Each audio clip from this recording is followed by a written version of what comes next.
of everything as we are drawing on closer. Sensational Sherry, good to see you. Divine Diamond, looking lovely tonight. Jeffrey DeRuin, good to have you here. And there's Rooted in Gorgeous Sacredness. Enzo Sorrell, welcome to our channel. Thank you for joining us. Dirt Road, my fellow Canadian, how are you? You're looking lovely tonight. And who else do we have here? Roy the Boy, good to have you back. We're running out of time here. Can we get this done? Super Duke, the man, the myth, the Sasquatch legend of World Bigfoot Radio right there. XUAP, nice to have you here. We are caught up, everyone. We're going to launch this thing in about 10 seconds. So remember, the Super Chat is open. It's a great way to support what we do on this show. Hit subscribe, ring that bell, horns up. Here comes our rockin' Bumblefoot. I lied. We got 20 seconds left. I can't believe I finished that quickly. Oh, well, we got Phil Minervino in the chat room. Mr. Lurks-a-lot has snuck on in. Thank you for kicking off the Super Chat, Dirt Road. Really appreciate that. And Reverend Keith, I got an amen for you, buddy. Love you, man. Thank you for coming on in. And now, people, we're going to get going. So let's just do this thing. Mr. Bumblefoot, take it away. Horns up.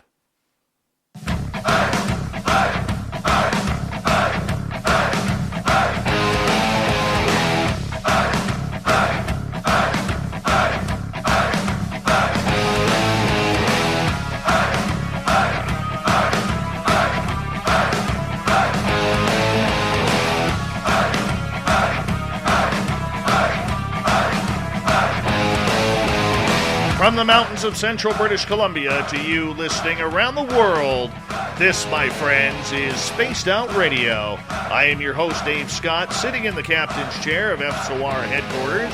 We welcome you to tonight's show on our terrestrial affiliates around North America, digitally on TalkStream Live, Revolution Radio, and KPNL. All of our archives are free. Go to youtube.com/Spaced Out Radio. Do old Davey the favor, hit that subscribe button. You can follow us on Twitter at Spaced Out Radio, Instagram, Spaced Out Radio Show, and now on TikTok at Spaced Out Radio. Our website, spacedoutradio.com. We have a plethora of features for you. Rock out to Bumblefoot, read up on Shirky Poo's Newswire, check out our swag as well. Tonight's show is brought to you by Chive Charities. Help make the world 10% happier by visiting Chive Charities today. You can find them on our website. I'm telling you, tonight we're going to blow your minds. Joel Lambert grew up performing on stage and in commercials before selling all he had and running off to join the U.S. Armed Forces, where he served as a Navy SEAL for 10 years, earning distinction and experiencing combat in places like Kosovo and Afghanistan. He has had roles in movies such as American Sniper, Patriot's Day, and Transformers, Revenge of the Fallen. I know my son will kill me if I don't ask him some questions on that. Alongside starring Ron Perlman in the soon-to-be-released How I Got There, and the awards season contender. And he is also all over Discovery Channel. You may know him from a lot of different shows. He's everywhere. This man is a legend in his own mind, my mind, your mind, and why not? This man has nothing to prove except to have fun in life because he deserves it. And here we are. Mr. Joel Lambert, thank you so much for joining us on Spaced Out Radio. How you doing, man? I'm doing fantastic. Thank you for that fantastic introduction. My mom couldn't have done any better. Well, you know, maybe the only one who agrees with all of it, though. It's not often we get a former Navy SEAL in our show here. We do have a lot of veterans who tune us in, and we always love to say this is a safe place for veterans, and we love them all, and the job that you have done and every one of your comrades has done, both in the United States and where I am in Canada. We have a lot of people in the United Kingdom who listen as well. The Allies got to stick together, and that's what's going to bring us through all this hard times. Yeah, absolutely. It was a privilege to do it, and I know just like every other veteran feels the same way. You know, sometimes it's just you look to your left and your right, and you see the caliber of people that you're, especially in the SEAL teams, that you're privileged to be counted among, and it just humbles you. I got to ask you, because being a Navy SEAL isn't easy. I'll be honest with you. I have watched many a video on YouTube about what it's like to become a Navy SEAL. And you could not pay me enough to do that training. I mean, let's be honest. They don't pay you very much at all. You got a couple of screws loose up there in order to do that and put your body through that? For me, and I think for a lot of people, even if we can't particularly articulate it, especially at the time, it's kind of a spiritual quest. It's kind of a hero's journey. It's kind of oh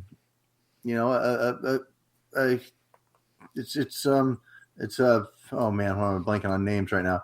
It's a hero's journey. It's the Jungian archetype. It's something that drives us inside to take that hard left off the main road and go do the thing that scares you the most.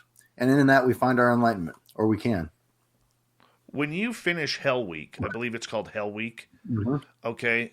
What is that like? Take us through Hell Week, and then when you finally know it's over. Hell Week is something that happens, and it changes back and forth, but it's generally around the 5th week of training in first phase. So there's 3 phases of BUDS, basic underwater demolition SEAL training, which is the screening and selection process for people who are attempting to become Navy SEALs. And there's 4 phases, really. There's pre-phase, and there's first phase, there's second phase, and there's third phase. And you make it through all those phases, then you graduate to the next level of training, and then you go through that level of training, and then you go to a SEAL team. And so the Hell Week generally happens around the 5th week of training in first phase. So you go through pre-phase, which basically screens out everybody who just doesn't know what they're just ended up there by mistake or just is not prepared for it. And then first phase is when it really starts. And the 5th week of training, on Sunday evening, you are woken up by machine gun fire and you're pulled out onto the beach, and it begins. And all night, Sunday night, you're running around, boats on your head, logs on your head, in the water, out of the water, in the sand, out of the sand. And it goes on through Monday and Monday night and Tuesday night, Wednesday and Wednesday night, Thursday night. And then late Friday afternoon, you get secured from Hell Week. And then that ends the evolution. And Hell Week is brutal on the body. But what it really is, and I tell people this all the time, is BUDS is a mental game. We're trying to get into their mind and see if this is a person that can handle combat and the unfairness of everything that comes along with that with aplomb, that are just able to be smooth sailing when nothing is going their way. Because you have to have this sort of mental capacity for calm and for just being unflappable. And so we're testing that. But the way to get to the brain is to destroy the body. Is to hurt the body and crush the body and make the mind deal with that. So Hell Week, 5.5 days of nonstop movement, nonstop cold and terror and just abuse gets to the mind. Because one of the things that gets to the mind is that, like when I finished Hell Week and they secured us, I sat down. Because you get a medical check. So you get several comprehensive medical checks throughout the week because so many things can go wrong. And your mind is so out of it that you won't notice it. But I sat down and I couldn't get back up. Dave, I couldn't get back up. They had to pick me up and carry me into my medical check, with my arms around Buddy's shoulders. And I get in and I had stress fractures. I had fractured both of my femurs. And I had known that I had a stress fracture in one of them going into Hell Week. But if I would have pointed that out, they would have pulled me out of training and I would have had to heal up and I would have to start everything all over again. And I wasn't going to do that. I was going to finish Hell Week. So because one of them was fractured, I compensated unknowingly enough so that the other one fractured. And so when my body and my mind finally realized, okay, it's over, it's done, the adrenaline, whatever it was that was pushing me on, said, okay, we're done, and stopped and sat down. And then the pain came and the inability to move and all those things then came. And I had to deal with those. But while I was doing them, my mind and it shut all that out and it focused on the mission at hand. And we have amazing capacities as human beings that we don't tap into except in very rare occasions. But we can push our bodies to do more than you can really ever imagine that they could. Knowing that the job of a Navy SEAL is one of the most elite combat units in the world, and if not top 2, I think that's a fair assessment. Mm-hmm. Right? you're going to get the call no matter where it is in the world, and you know that there's going to be an opportunity, whether you want it or not, to see combat duty. How were you prepared for yourself to go through that combat duty, knowing that phone call could happen at any time? Well, that's one of the things that we crave and we desire going in. I mean, you don't go into a job like this and do what is necessary to achieve it and not want to test yourself in those experiences.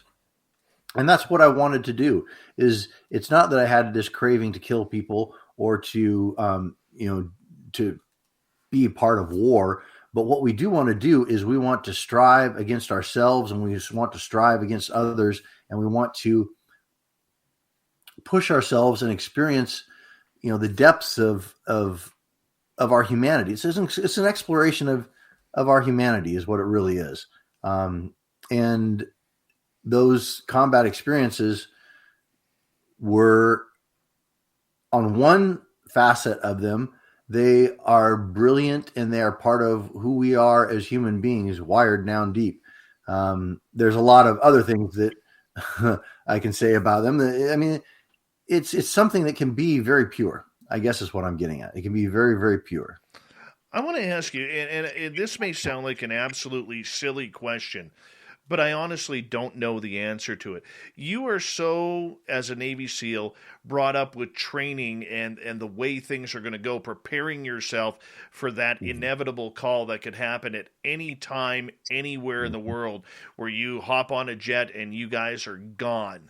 And you don't know where you're going until you get there. You don't know when you're going to come back until they say, let's go home.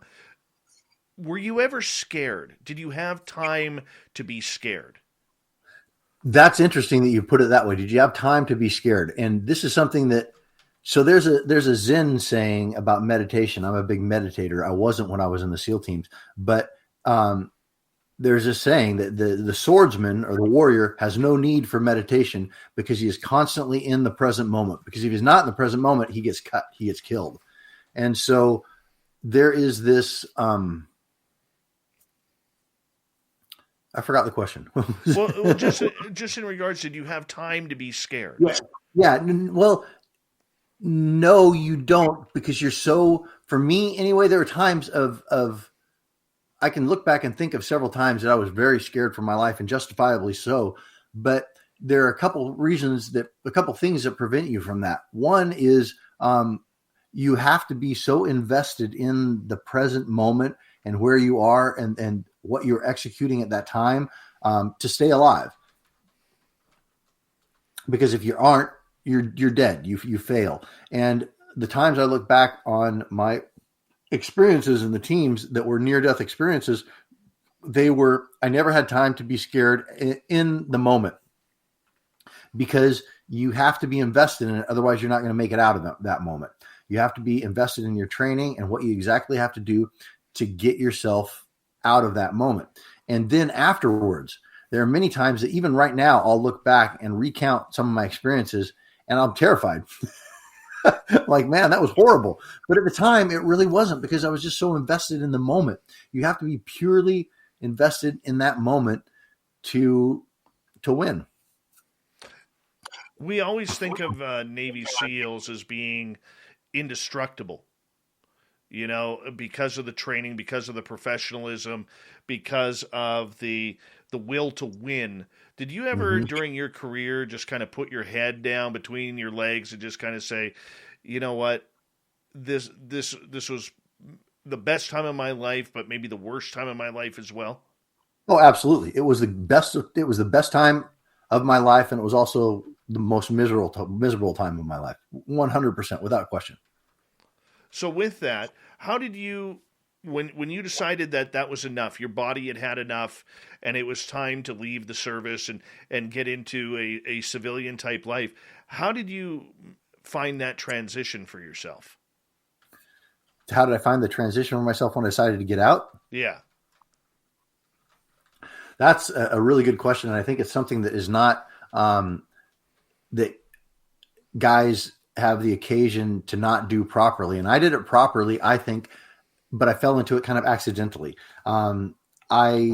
I went to shore duty first. So instead of just jumping out of an active platoon in Iraq, Afghanistan, and then just going directly into civilian life, I went to BUDS and I became an instructor. So I taught second phase, and I was able to come full circle, close the circle, impart what I had gotten in my time in the teams into the next generation, make sure that we could give them the tools, not just operationally, but the tools to interact and be a productive member of a SEAL team in the ways that aren't just shooting and moving and communicating.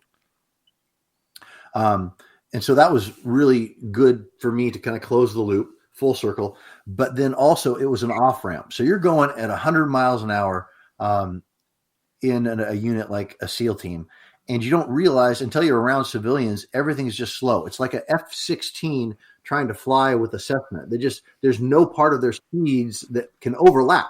You know, the F-16 will just have to do racetracks while the Cessna's flying along. That's what it feels like. You feel like you're just moving so fast and experiencing so much that regular life is like it's moving through jello. So I was able to take this off ramp off the freeway and decelerate until, I hit the surface streets, and instead of 110 miles an hour, I hit them at 50.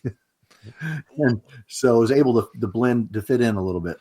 But for a lot of your comrades who just step out, is it a tough job to just step out and all of a sudden, you go from wearing your uniform into civvies on a daily basis? I could just imagine the mental stress of that.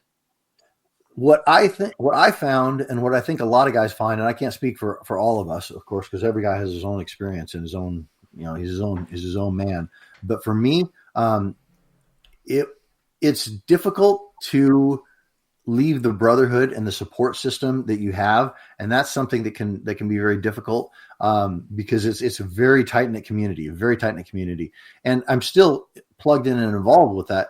But you go from living, eating, breathing, sleeping, doing everything with these guys, this one little group of guys, every waking moment really, into boom, you're cut loose on your own.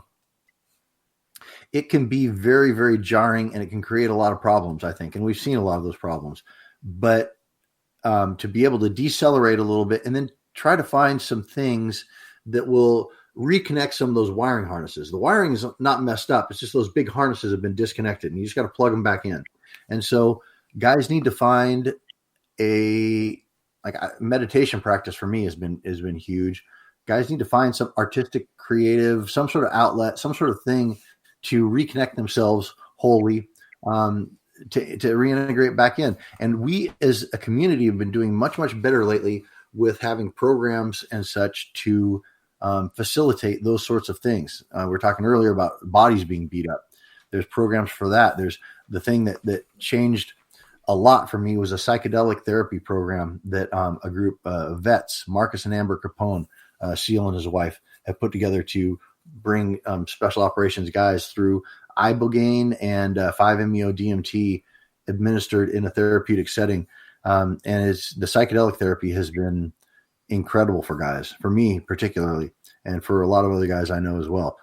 So there are a lot of programs out there to help guys get in business, psychedelic therapy, physical programs like the one I just went through, mentoring programs with other businessmen, people that are in industries that you're trying to break into. There's a lot out there now. Guys just need to take advantage of it. And one of the things that we as SEALs are very bad at is accepting help, because we are all about helping out anybody who needs it in our community or outside our community, with money, with funds, with facilitating the program, whatever it may be.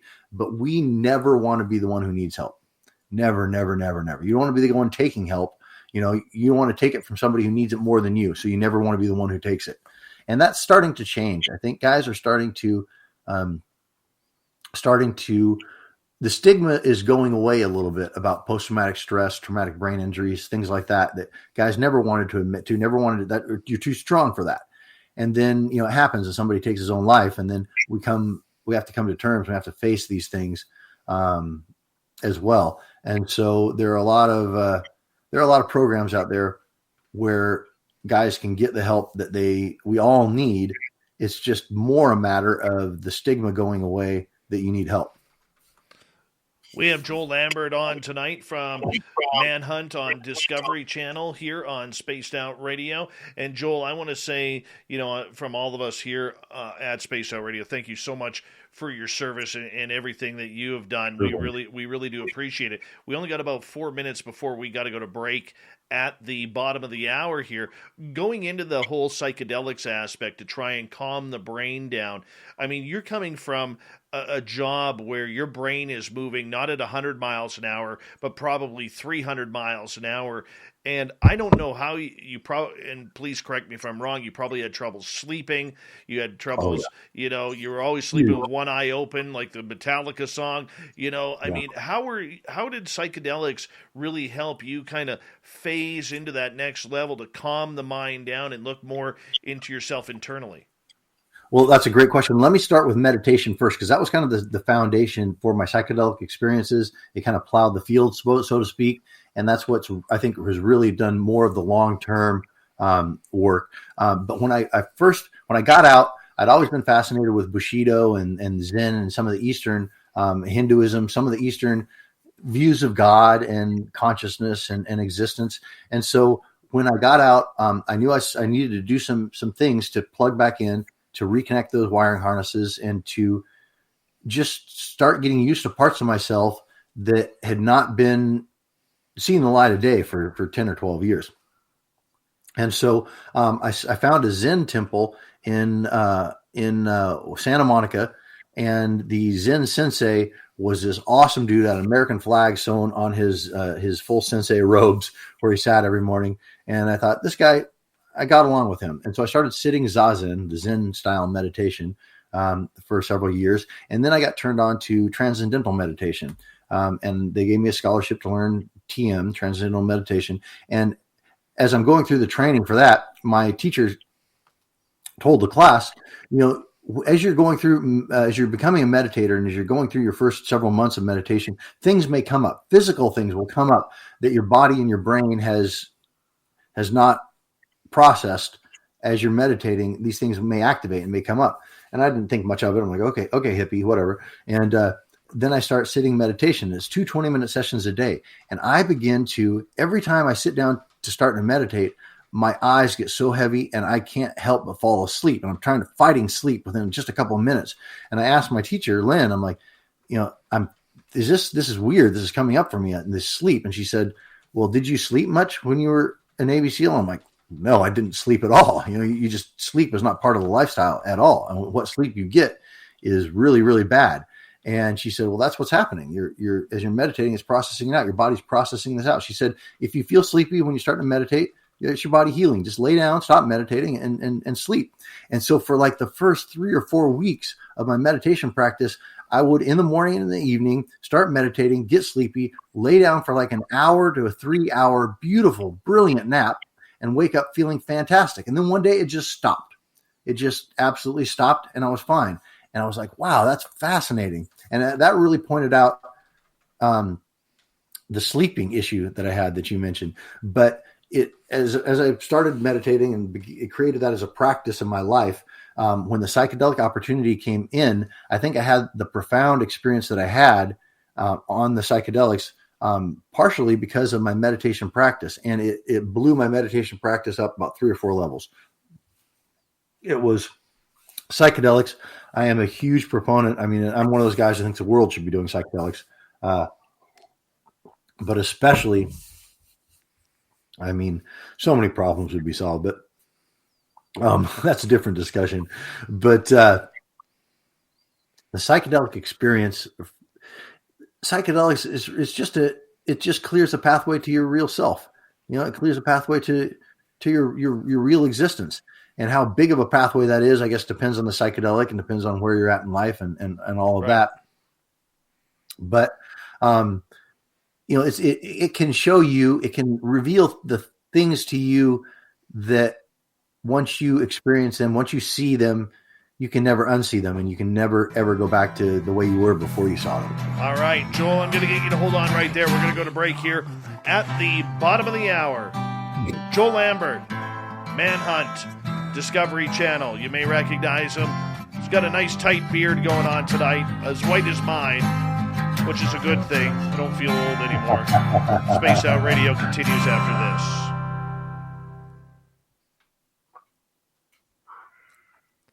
That was a quick half hour, dude. Quick half hour. Ripped right through. Yeah, man. That's awesome. Good stuff. I'm just scrolling through some of the comments. You got some good stuff going on out there. Got a lot of vets in here. Yeah, that's awesome. A lot of vets. Drew Banky, he's been a former guest on the show. He deals with he's a veteran and deals with a lot of psychedelics and meditation as well. And, great guy. Oh, you know Drew? Yeah, I know Drew. Oh, yeah. Drew's the one who... Yeah. Yeah, Drew's awesome. Love Drew. Yeah, he's a great dude. Yeah, we're going to link up one of these days out at his little setup out there in Colorado, I guess. Yeah. 509 Divine Pines is a veteran. Max Retchie's a veteran. Who else is a veteran in here? Black Dragon, he's a former Marine. Right on. Semper Fi. Yeah, he's badass. Yeah. A lot of badass here. Hey, 509, man, I'd love to go on your podcast.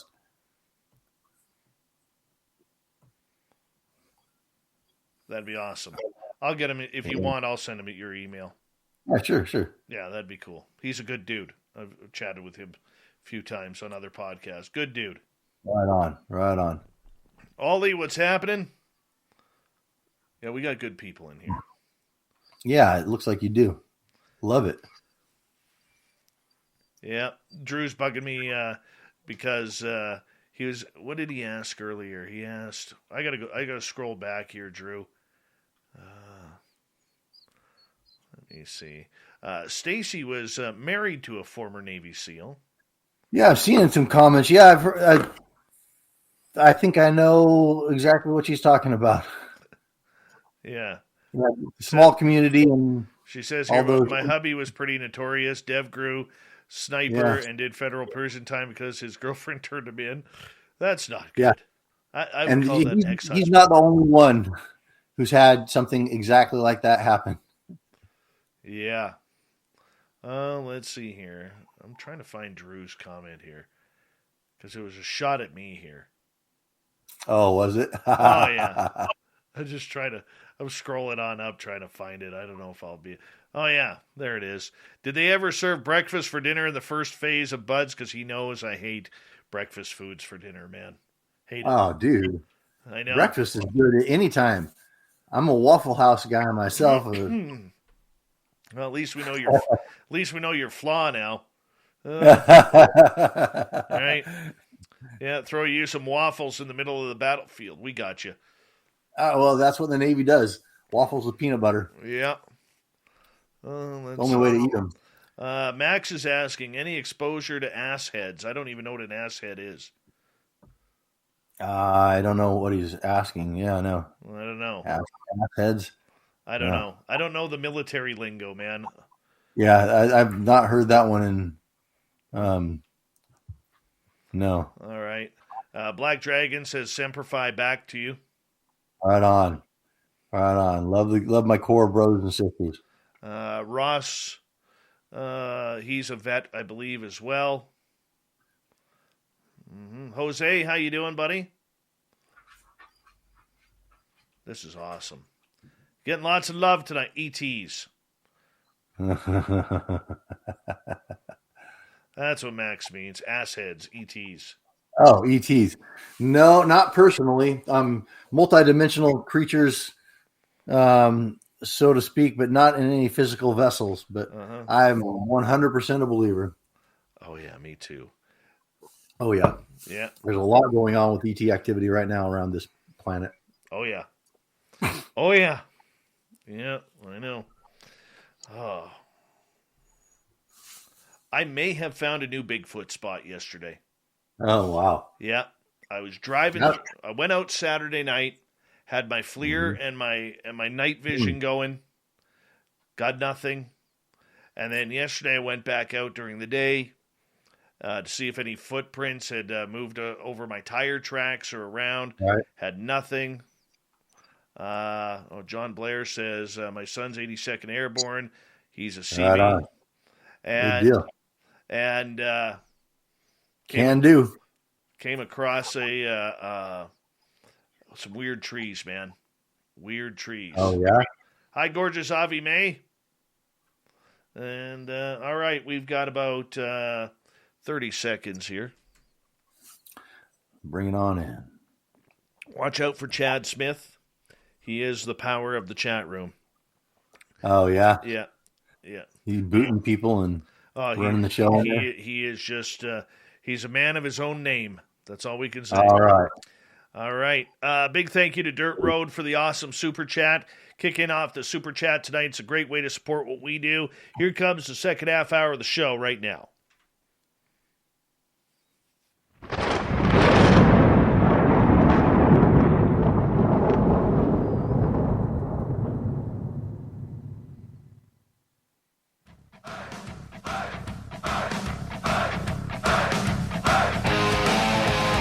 Second half hour of Spaced Out Radio is now underway. My name is Dave Scott. Thank you so much for taking the time to join us. Really do appreciate earning your listening ears. Want to remind you that if you miss portions of this show or others, check out our free archives by going to youtube.com/Spaced Out Radio. Do me the favor, hit that subscribe button. Our website is spacedoutradio.com. We have a plethora of features for you. Rock out to Bumblefoot, read Shirky Poo's Newswire, check out our swag as well. Follow us on Twitter at Spaced Out Radio, Instagram, Spaced Out Radio Show, and now on TikTok at Spaced Out Radio. I tell you, I don't know if any of you caught the news, but my area now, south of me, is flooding. The highway I drove down to Vancouver the other day literally is washed out. The river came up so high, it's washed out. And 2 towns have been evacuated. They may evacuate more. My goodness. Scary times here in British Columbia so far, but that's okay. We're going to continue on because BC's strong, man. BC's strong. And tonight's guest from Discovery Channel's Manhunt, one badass former Navy SEAL in Joel Lambert. And this man is, I'm going to say, pretty well-rounded. Good dude so far, and I think we're going to continue on with a great conversation with him tonight. Joel, welcome back. Thank you. Thanks for having me. I guess there's still time for me to muck all that up. Well, we should give out your website, which is escapeandevademobile.com. And we're going to get into that a lot in hour 2. But you got me all hooked on the whole psychedelic stuff here, man. I mean, I didn't expect that. I mean, what made you decide this was something that you wanted to give your mind a try? Because, you know, for a lot of us, myself included, I'm petrified of trying it.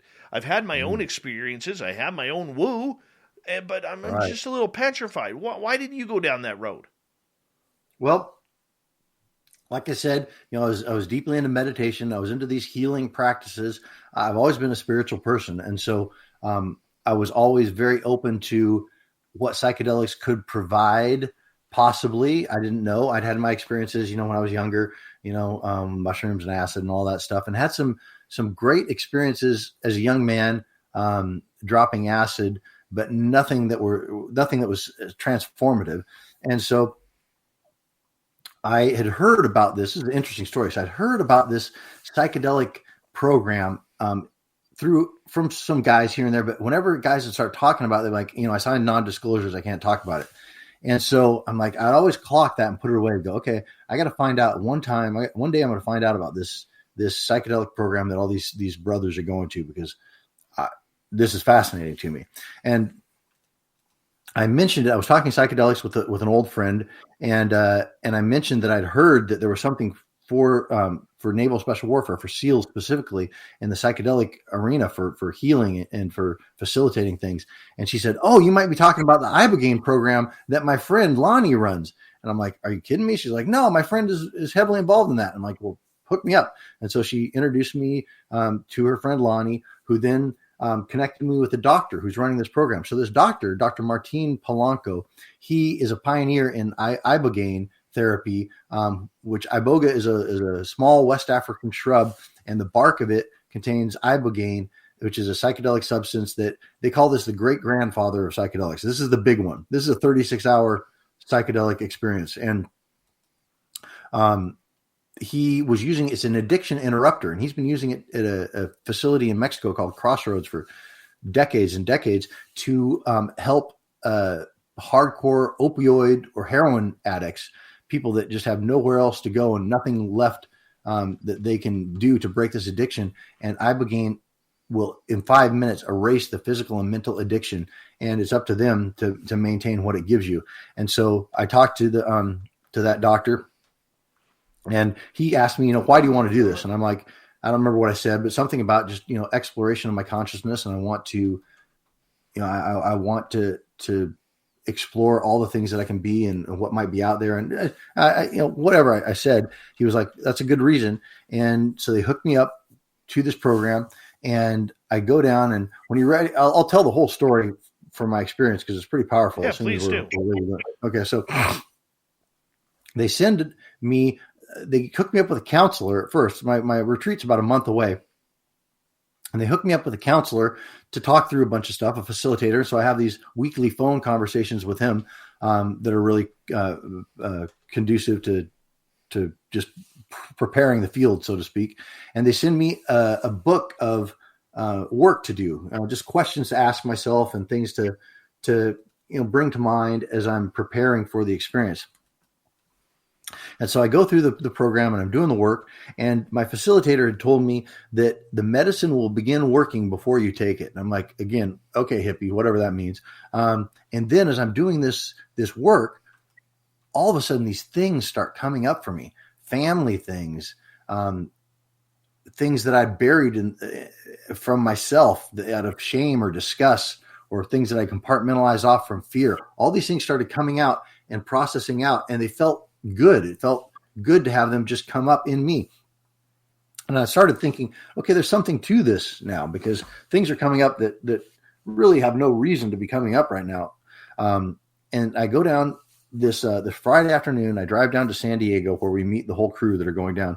It's 4 SEALs and 1 Army Ranger, who's since become a great friend of mine. And we drive down to Mexico to this house and get down there, and the facilitators are like saging and smudging it and setting everything up. And we had a lunch before we drove down there. It's our last meal we're going to have that night, because that night we're having the Ibogaine treatment. And Iboga is one of the few psychedelics that can cause physical harm. You can have heart issues on Ibogaine. So there was a bunch of screening stuff. We had to do piss tests and heart tests and stuff. And there's a medical staff there for the experience.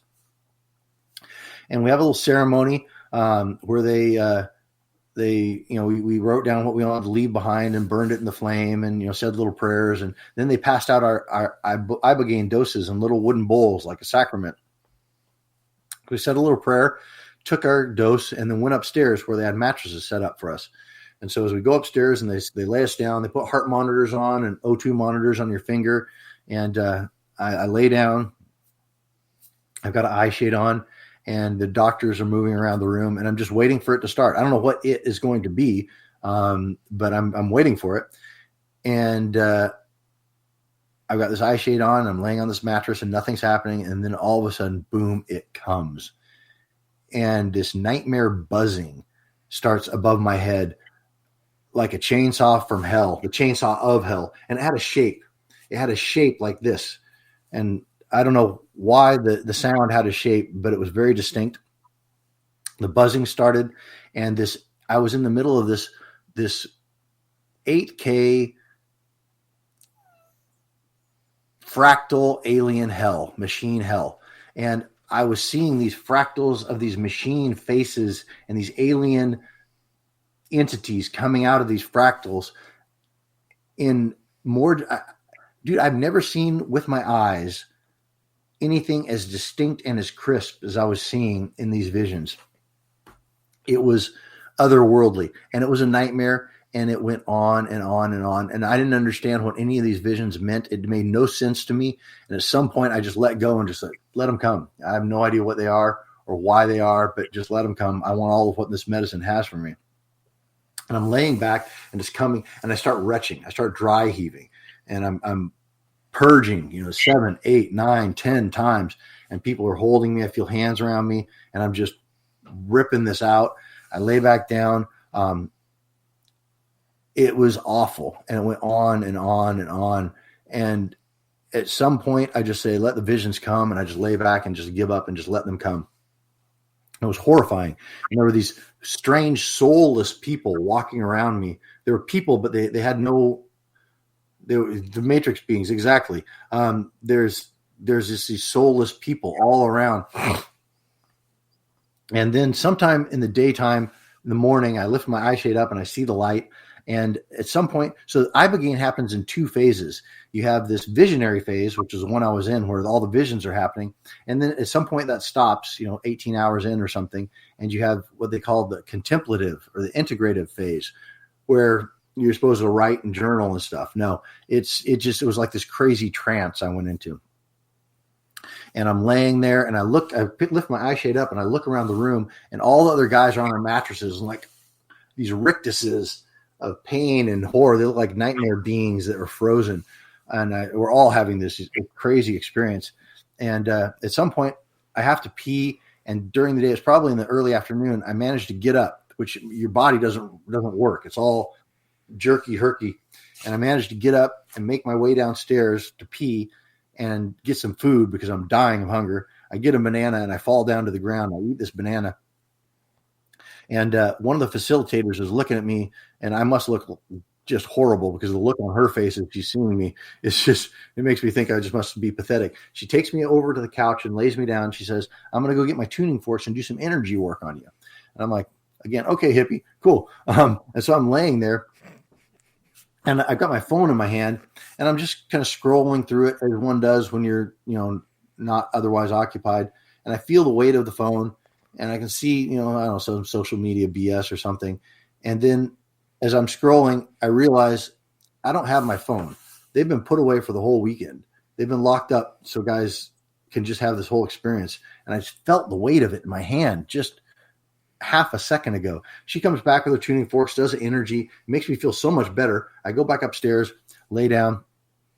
We come back down for dinner, and guys are around the dinner table.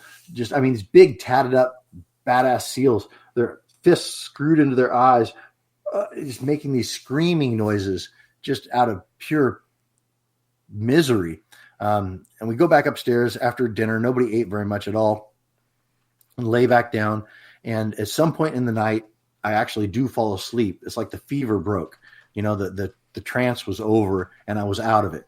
And it felt so good. The next morning I get up and I'm starving. I go downstairs, get some food. And the facilitator says, you still can't have any food.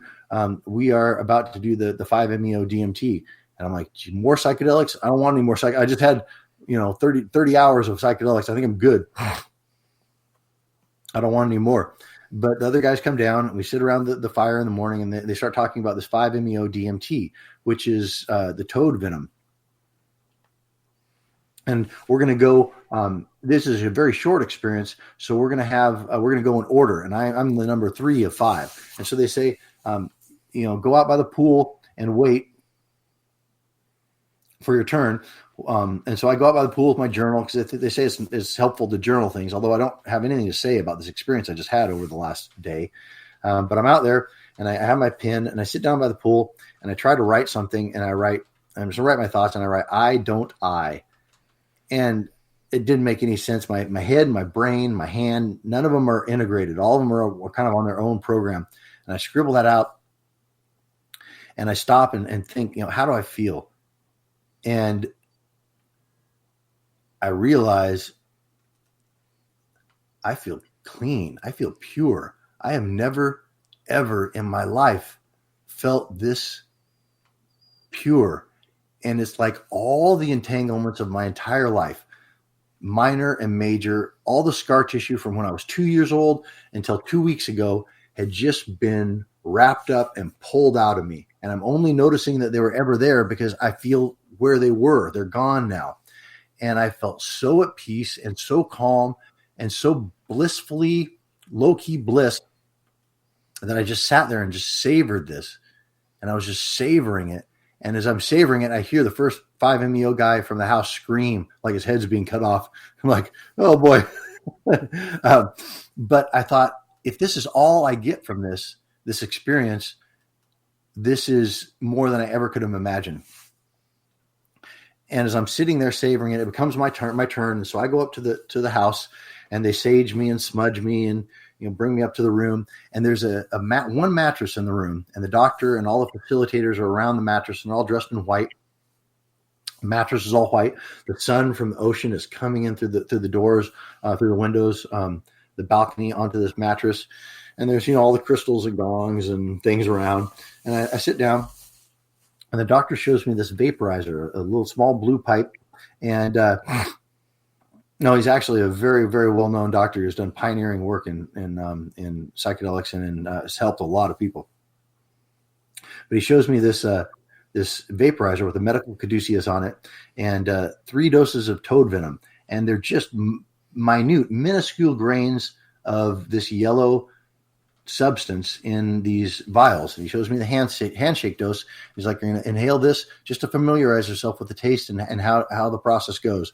And so he lights the vial, and I begin to inhale, and he tells me when to stop inhaling and says, count down from 10, 10, 9, 8, 7, 6, 5, 4, 3, 2, 1. And he says, exhale. And I exhale. It tastes very strange. It felt very strange, but it was not anything to speak of. So we go on to the first real dose, and he vaporizes it, and I breathe in and hold it, and he counts down from 10, and he says, exhale, and I exhale and throw my arms out like I'm instructed and just fall back onto the mattress. As I fall back, my world just explodes. Dave, it's just kaleidoscopes of color. And these colors, it was red, blue, orange, green, yellow. There's primary colors like red, blue, green, and yellow. But red like I'd never even conceived of a red could be before. And the same with the blue and the same with the yellow. These colors were indescribable. And I'm just hearing this and I'm laying there, and it's just bliss. And it's just nothing but love and bliss. And as I'm laying there, just savoring this, I remember what they said downstairs before we came up. And they said,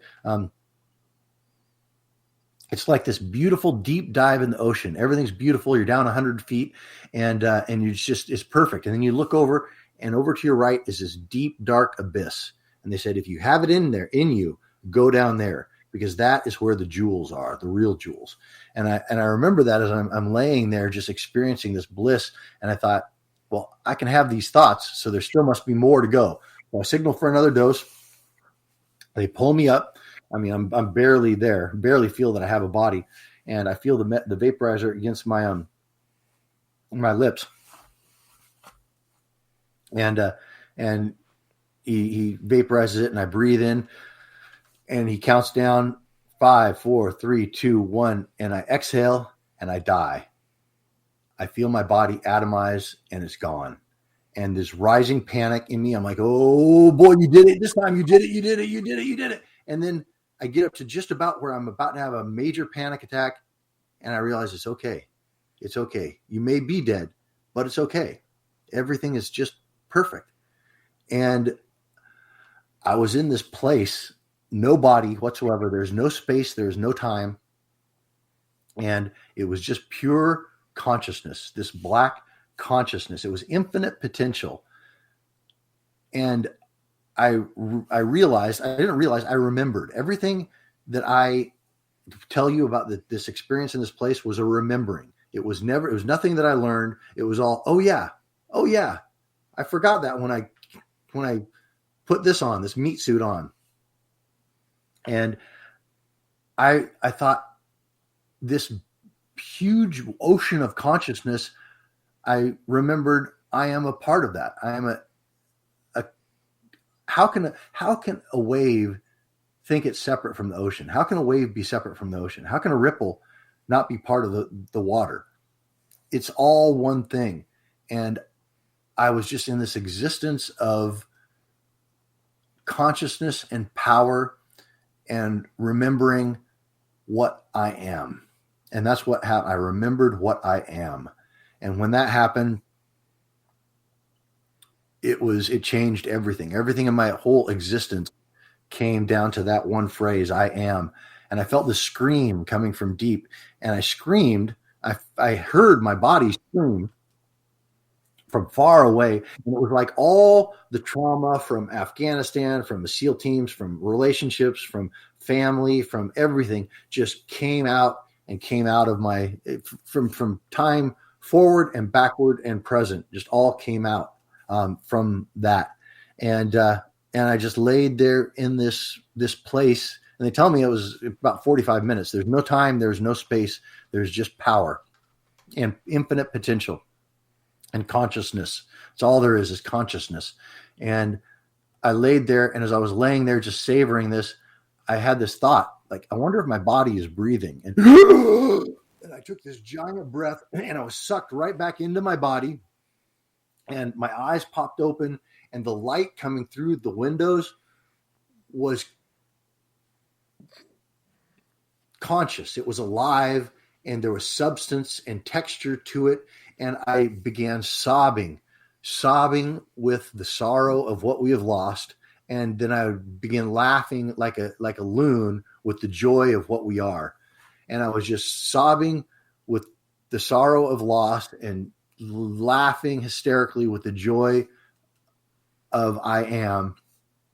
And for another half hour, I just laid there sobbing and laughing and sobbing and laughing and sobbing and laughing. And just coming down from this, and later on doing some reading and some researching, I believe that was the classic Buddhic void, which some scholars have written about and talked about. It was amazing. And I mean, we can talk about this all night long, but I will never be the same. You experience an understanding like that, and you can never, ever, ever be the same, ever. For you, what did you see? As we got about 2.5 minutes here, what did you see? What grabbed you on the other side?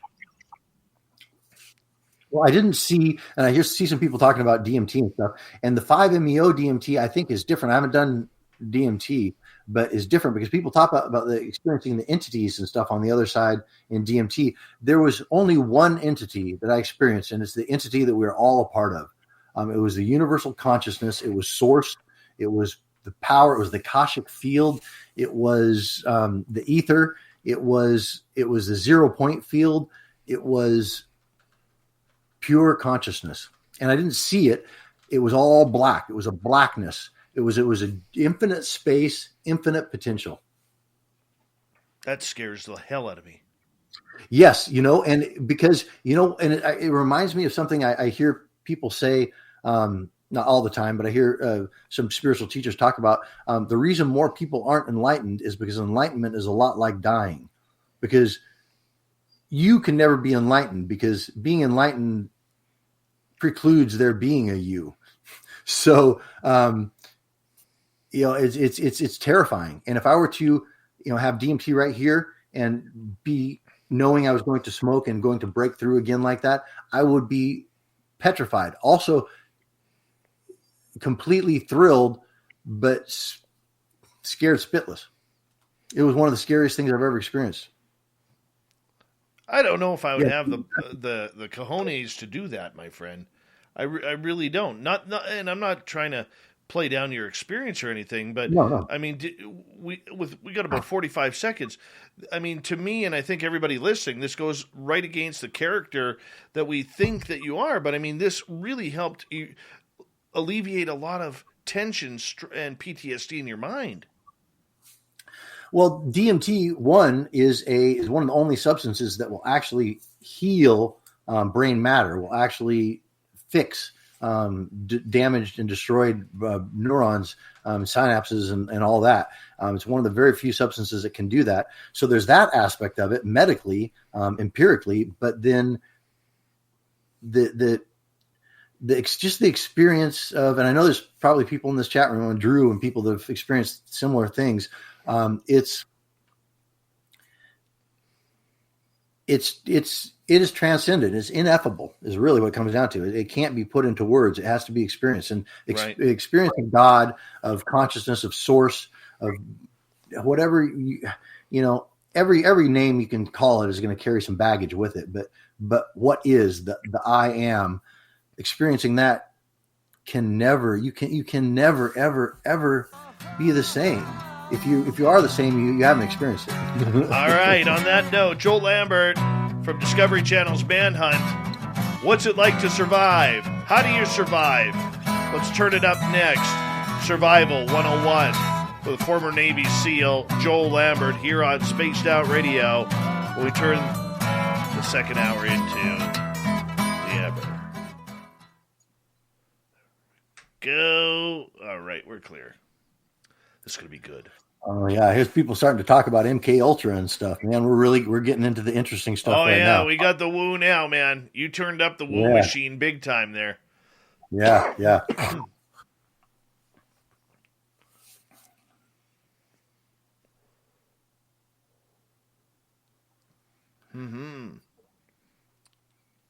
Who's got the MK Ultra? We got somebody talking about them. Samantha Hazelwood Gray is talking about the CIA dosing people. That was MK Ultra. I got a good friend of mine who's been taking on these MyLabs. Mm-hmm. Oh, dude, the story she tells. Really? Yeah, far out woo, man. Far out woo. And you know what? I believe everything she says, man. I believe everything she says.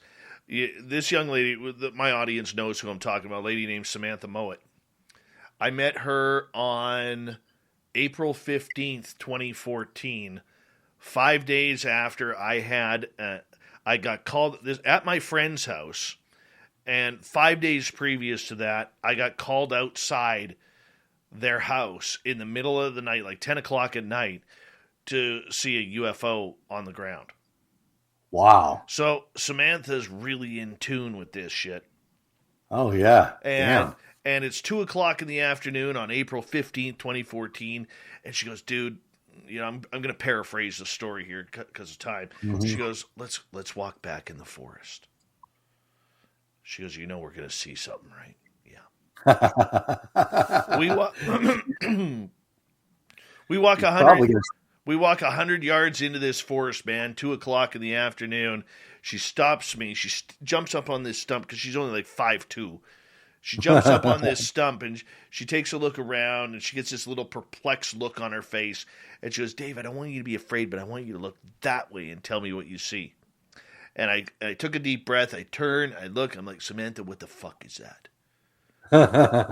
Because, dude, no word of a lie. God is my witness on my children's lives or whatever. 200 feet away from me, man, there's a 10 to 12-foot extraterrestrial standing there. Damn. Yeah, man. No DMT, wow. No hallucinogens, nothing, man. I froze. Wow. Yeah, dude. When it comes to the physical UFOs or craft, I can't help but wonder if it's, skunk works or if it's, actual. I think it's both. Yeah. Yeah.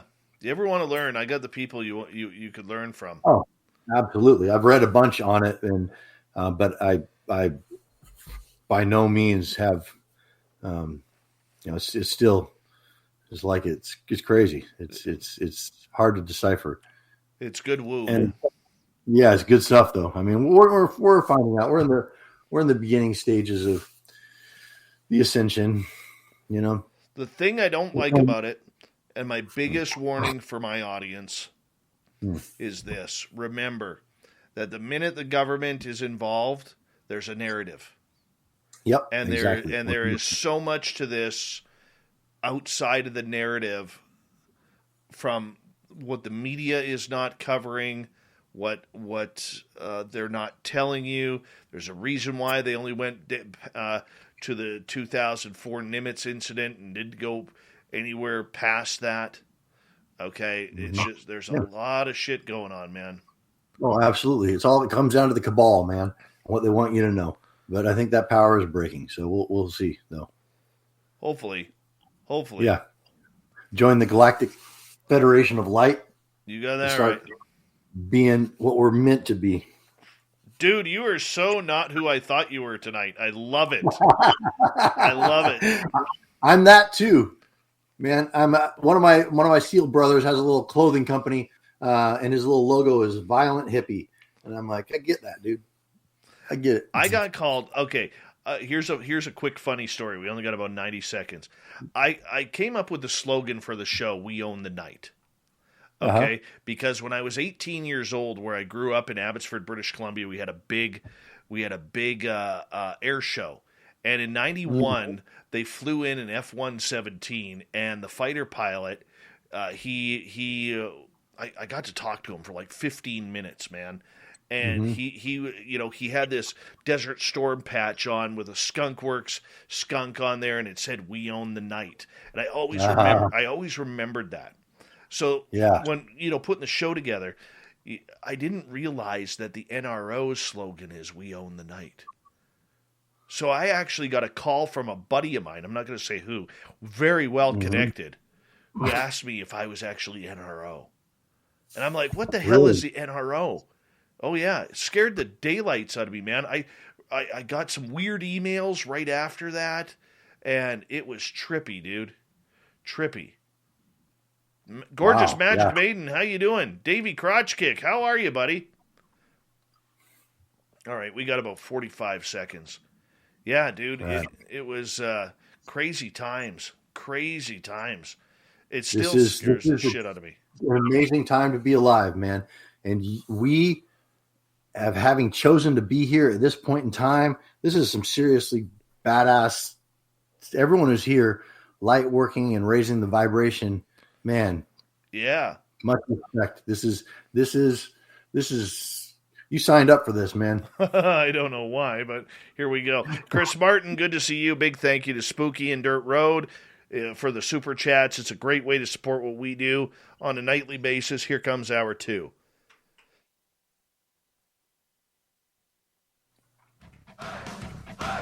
You're listening to Spaced Out Radio with Dave Scott. Follow Dave on Twitter @SpacedOutRadio and on Facebook, Spaced Out Radio Show. Here we go with hour number 2 of Spaced Out Radio tonight. My name is Dave Scott. Thank you so much for taking the time to join us. We really do appreciate earning your listening ears wherever you are on this beautiful planet we call Earth. Hello to everyone listening in on our terrestrial affiliates around North America and digitally on TalkStream Live, Revolution Radio, and KPNL. All of our archives are free. Go to youtube.com/Spaced Out Radio. Just do us the favor, hit that subscribe button. The Desert Clam has set the password for tonight in the SOR Space Travelers Club. Hapazanthus. I think I got that right. Hapazanthus is your password. Use it wisely, space travelers, as a clam sets a password each and every night right here on Spaced Out Radio. Our website is spacedoutradio.com. We have a plethora of features for you. Rock out to Bumblefoot, read Shirky Poo's Newswire, check out our swag as well. Follow us on Twitter @SpacedOutRadio, Instagram, Spaced Out Radio Show, and brand new on TikTok. We actually got our first 2 videos up at Spaced Out Radio. Tell you, we're going down a cool road tonight. Former Navy SEAL of a decade, Joel Lambert, is with us. You may recognize him from Discovery Channel's Manhunt. We're going to learn about survival, manhunt, and the man behind the legend himself. Joel, welcome back, brother. Oh, thanks for having me, man. Having a good time. Dude, this is got some awesome people in the chat. Yeah, man, this is insane so far. Insanely good show. And anybody just joining us, this is one where you're definitely going to go want to catch the first hour. Incredible. I didn't know it was going there. Did not know.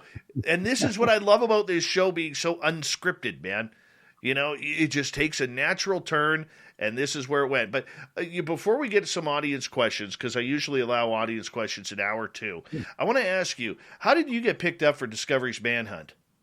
Oh, that's a funny story. A good story. So I'm back to BUDS. I'm a BUDS instructor. I'm getting out of the Navy. I'm processing out. I had, according to like my bio that you read at the top of the show, I had done a lot of print and commercial work and things like that and acting growing up and before I joined the Navy. And so as I was in San Diego as a BUDS instructor, I started having these opportunities in Los Angeles, working with producers and writers and directors and being on camera and helping develop scripts and stuff.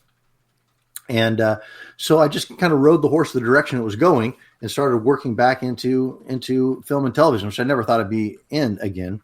So I started acting and started doing guest stars and co-stars on some TV shows and such, and consulting on some stuff. And then a friend of mine calls me up and says, "Hey, I have a friend who's putting together a TV show," and sure he is, on and he's looking for former special operations guys who have a strong background in escape and evasion and in tracking, which was me. And I said, "Okay, well, I'll send my stuff to your buddy," and I did. And he called me right up, and we have some phone conversations. And no, you're awesome, Space Cadet. And we had some phone conversations, and he tells me about his thing, and I talked to him about hypothetical situations or whatever, and after a couple of weeks, he calls me up and he says, "Hey man, I want to go out to the Palm Desert and shoot some stuff on you for sizzle for my show," and he said, "I'd love that you come out this weekend." And I'm like, I spent so much time already on this guy's project. And look, in LA, everybody and their brother has a script, has a film, has something. They're the next big thing, and they're about to break with their TV show that they're in negotiations with. So you can't take anybody saying that they got a show or anything very seriously at all until there's some evidence of it.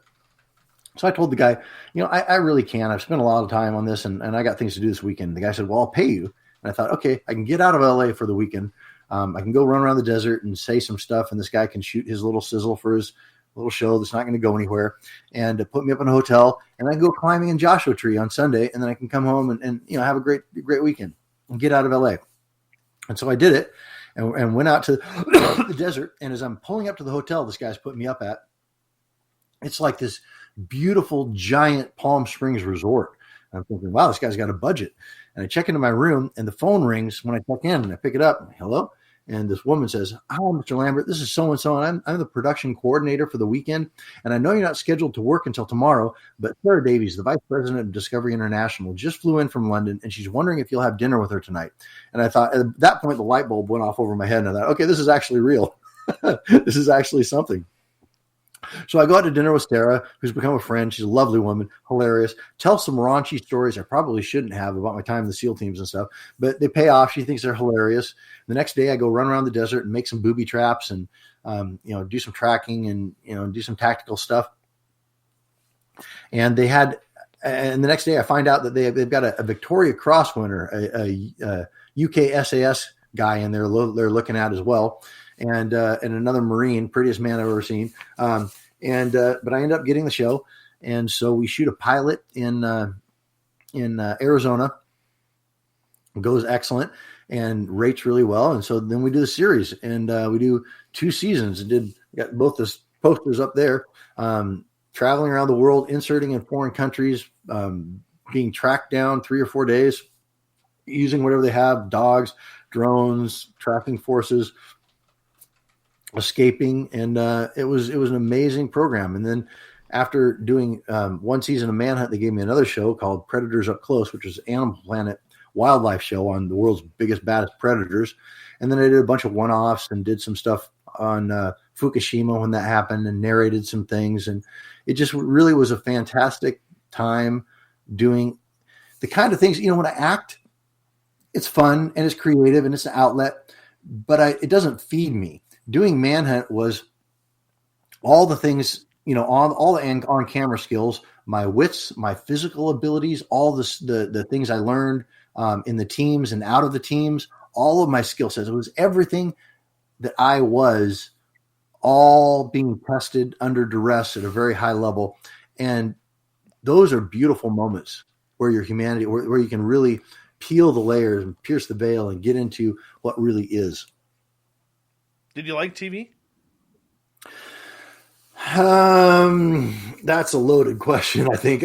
I liked doing Manhunt. I loved doing shows that I felt were valuable, that weren't BS, that had something valuable to give and valuable for us to do in them. I found that very, very fulfilling. I think that a lot of what comes with having your own international shows can be very distracting and can knock you off your kilter a little bit. And I think I'm a pretty calm and fairly unflappable dude, but you still very divinely guided, but you still those pressures and those experiences can be disconcerting at best. And so I think while I love the medium and I love some of the things that can be done, I'm not in love with TV or film anymore. And some of the things that just go on in that industry, for sure, I just don't want to be a part of. For you, being a survivalist and everything like that, the way the world has kind of gone into all hell in a handbasket here the last couple of years, did you ever catch yourself, thinking, well, I think I got to learn how to eat deer meat, rabbit, fungus or anything like that, going on here? Or did your services outside of television all of a sudden, bring people to you saying, we don't know what's going to happen here, with everything that's going on. Let's, maybe it's time to learn some survival tactics. Yes. A lot of people ask me lots of things like that, especially as things were the last several years in the globe. A lot of people reach out, old friends, high school friends, grade school friends, wanting to know what I would put in a go bag, what kind of things are important to have set up at their house. And so I've talked to and counseled with a lot of people on my opinion for what is important right now and how someone without a lot of training can best take advantage of some of the tools and things out there and spend some money to prepare for likely scenarios. And I think it can go one of two ways. I think it can go very, very dark for a while, or it can go to a very light fifth density earth. And in either of those scenarios, I think that being connected with earth and raising your own food, whether it's animal or whether it's vegetable, and raising your own medicine, all these things, I think all of just this connectedness to the earth and to being, I saw Drew said earlier, we are nature. Exactly. We are nature. We're not a part of nature. We aren't observers of nature. We are a product of nature. We are nature itself. And so getting back into that is good for the soul. It's good for the planet. It's good for our collective vibration. It's good for a lot of things. And if it gets very, very dark, having a vegetable garden and having a few chickens out back could be the difference between life and death. Joe wants to know what's in your bug out bag. Well, I have, I don't really have a bug out bag. I have, escape and evasion kit is what I use. And really it depends on what I tell people on an escape and evasion kit or a bug out bag or a go bag. What you need to do is I always go by the rule of threes. And that says that you can survive 3 hours without shelter. You can survive 3 days without water, and you can survive 3 weeks without food. So that should inform all your decisions when you're in a survival situation.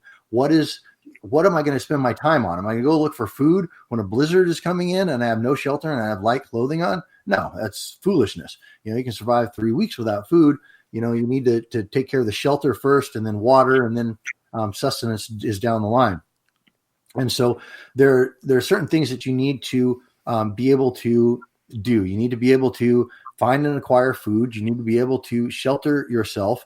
You need to be able to find, carry, and purify water. You need to be able to navigate, and you need to be able to signal.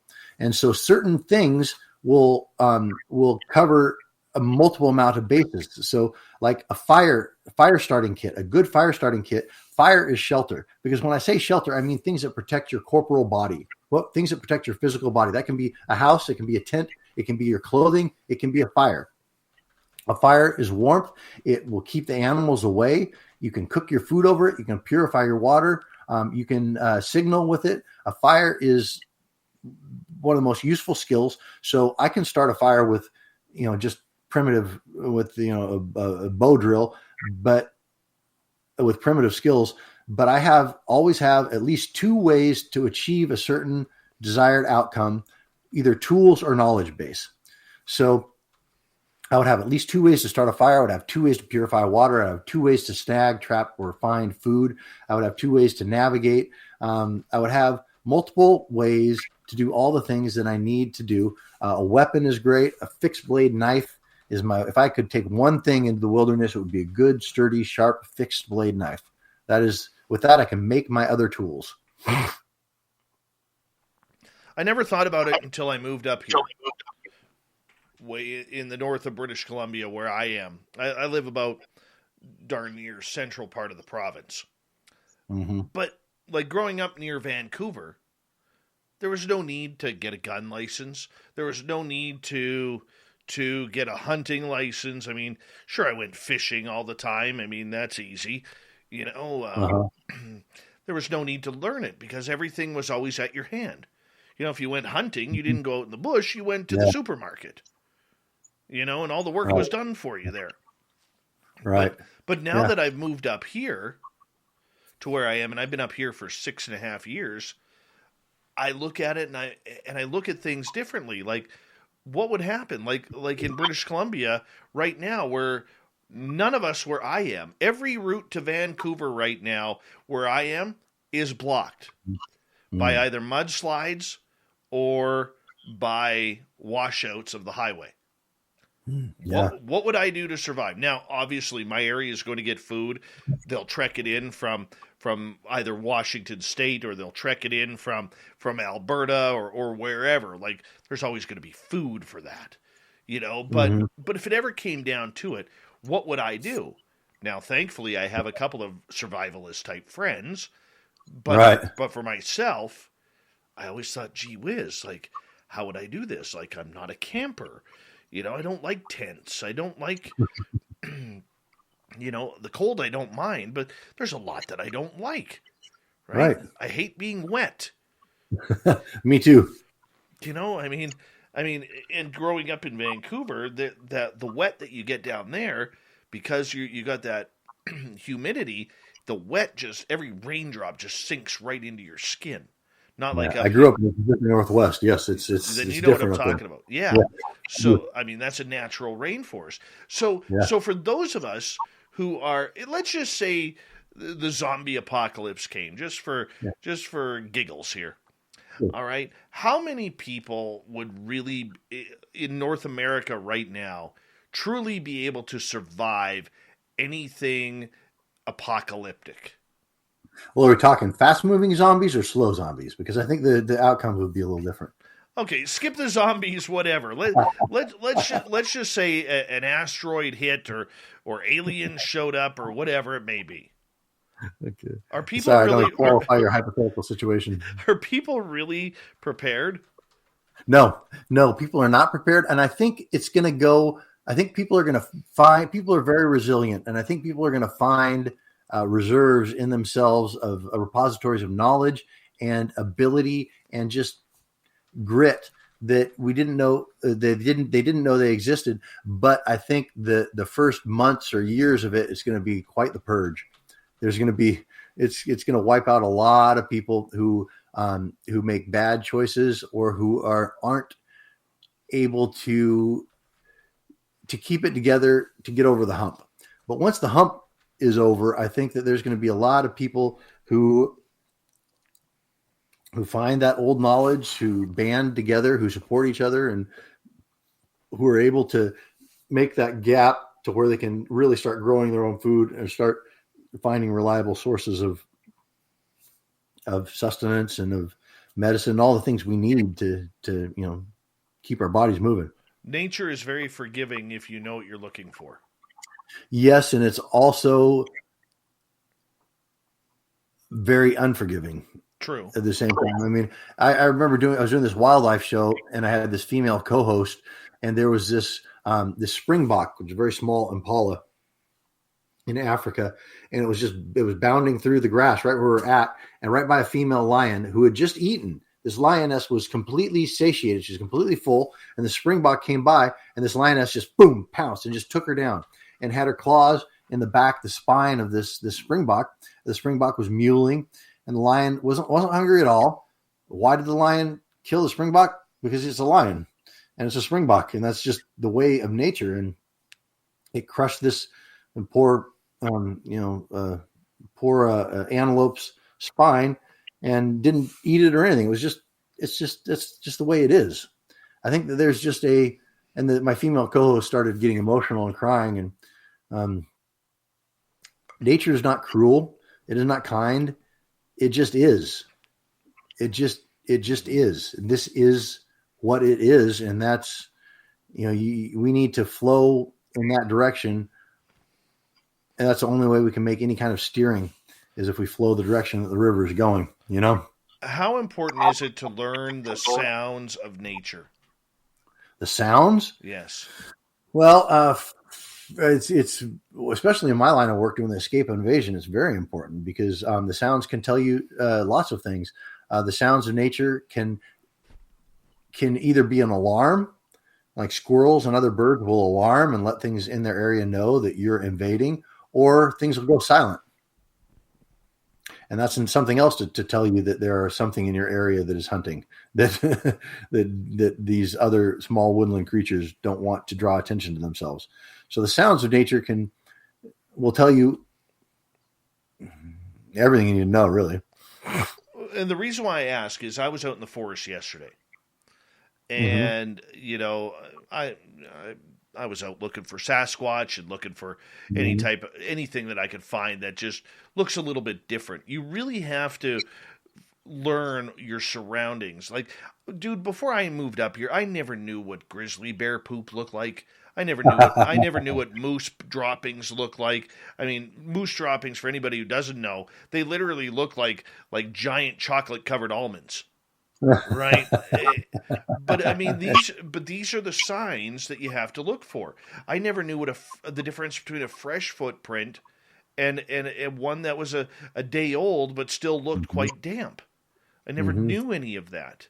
And I would say that 90% of the population in North America has no clue on what's even around them, let alone how to tell. It's not just about leaves in a Boy Scout book on what you can wipe your butt with. Yeah, no, I think you're 100% right. We have, by and large, lost our connection to the earth and the animal kingdom, just by virtue of multiple screens separating us from the actuality, or just all the manufactured things, all the layers that we've built between us and the ground, which are good things. I'm a fan of my house, but I'm also a fan of taking off my socks and shoes and walking in the grass and growing my own food and raising my own chickens and doing the things that just connecting to this universal fabric that we are all aspects of. Very true. Very true. But I know before I moved up here, man, I never knew what bear tastes like. I didn't know what deer tastes like, or moose or elk. Like up in my fridge right now, I got fresh pepperoni sticks of elk meat. Oh, fantastic! I'd never tried any of that. And most people will be like, "Ew, gross," and I'm like, oh, "This ain't bad." Like, I'm not a fan of deer. Way too dry. Way too. Oh, you don't like deer? But I know I could eat it. Oh yeah, it's excellent. That's. I'm a fan of deer. I'm a venison guy. Come on. I saw a big trophy buck yesterday, man. Yeah. Oh, big trophy buck. Except right now it's rutting season, so they don't allow the bucks have a 2-week window to hump as much as they can, and then it's back on for the hunters. Yeah, I think we're in muzzleloader and bow right now here in my area, but open a backup rifle here pretty soon. You got that right. For you, though, I mean, that you could survive. That your fellow people could survive. Besides water and shelter and the basics, what do most people forget? Is it clothing, how to dress? Is it, how, because we're worried about vitamins, we're worried about everything else. What do we mainly forget? We got about 40 seconds. That's a hard one. I think the situation dictates. In every different situation and every different background, you're going to find things that people will overlook. I think the rule of three is prioritizing your time and knowing what you need to do. I think is the most important thing. I think people I'll do one. Mindset is everything.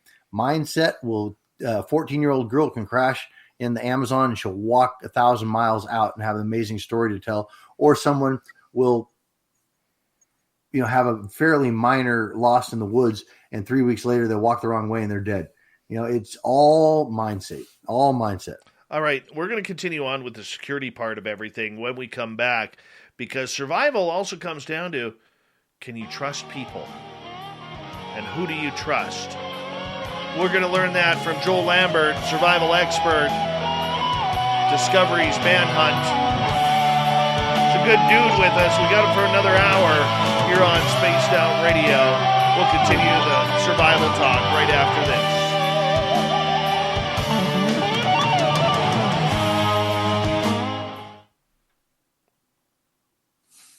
I'm having a great time, dude. Thank you so much for doing this. Oh, this is a great discussion, man. Mm-hmm.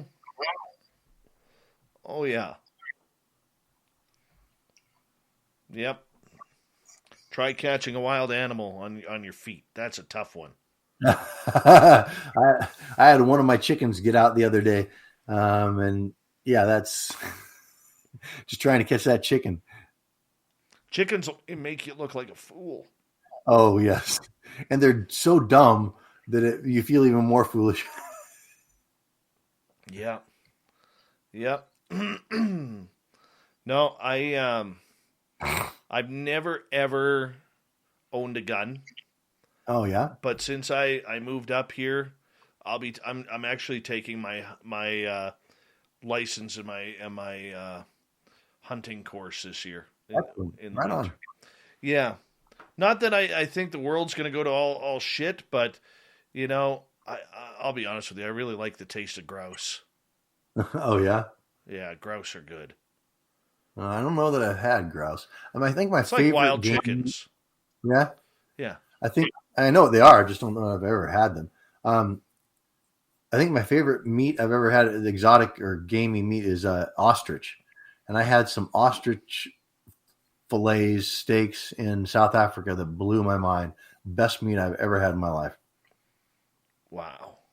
Yeah, they're incredible. They're beautiful red meat. It was like the most perfect piece of steak. There's no fat. I mean, if there is, there's no marbling. It's just this perfect red meat, but it's juicy and delicious and not dry, not gamey. It was like the world's most perfect steak. Crazy. I think what a lot of people don't understand, and I learned this from going into the forest, is how small you really are and feeble. Oh, yes. You know, yes. Like we were out yesterday and got out of the vehicle because everybody had to pee. Mm-hmm. And what do we hear? We hear way in behind us a tree knock. And immediately it's like, okay, get back in the vehicle because we're not the biggest ones around. But I've been cutting firewood, man. And you know, in a section, and all of a sudden you'll hear something big. You never see it, but you hear something big walking around you. Oh yeah. You know, oh, yeah. and you know, whether it's moose or bears or cats, you'll never hear. You know, but you know, and then you look up at a tree, man, and you see like 8, 9, 10, 11 feet up, big scratch marks, you know, from these giant claws, you know. Like I got a photo yesterday here. I don't know if it'll show properly. Hold on.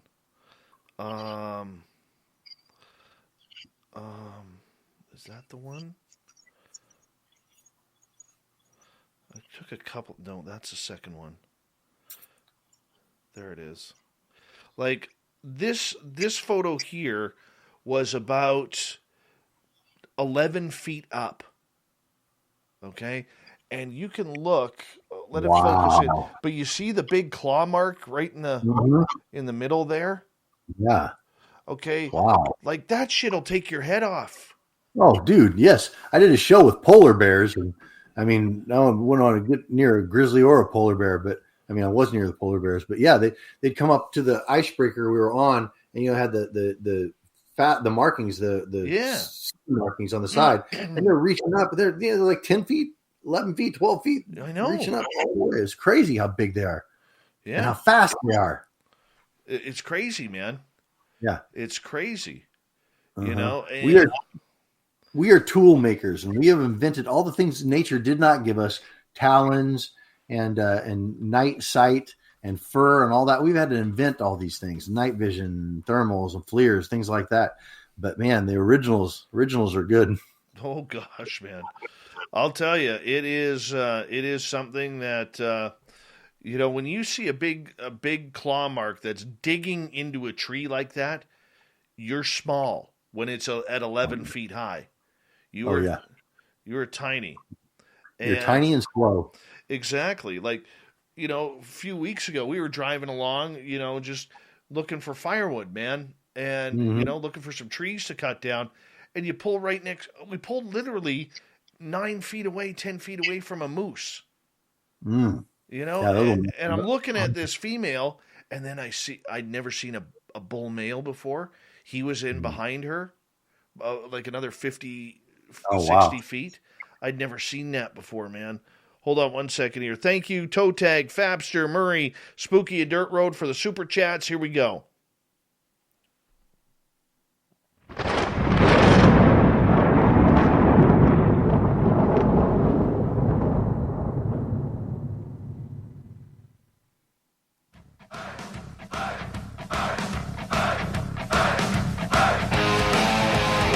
We passed the halfway point of Spaced Out Radio tonight.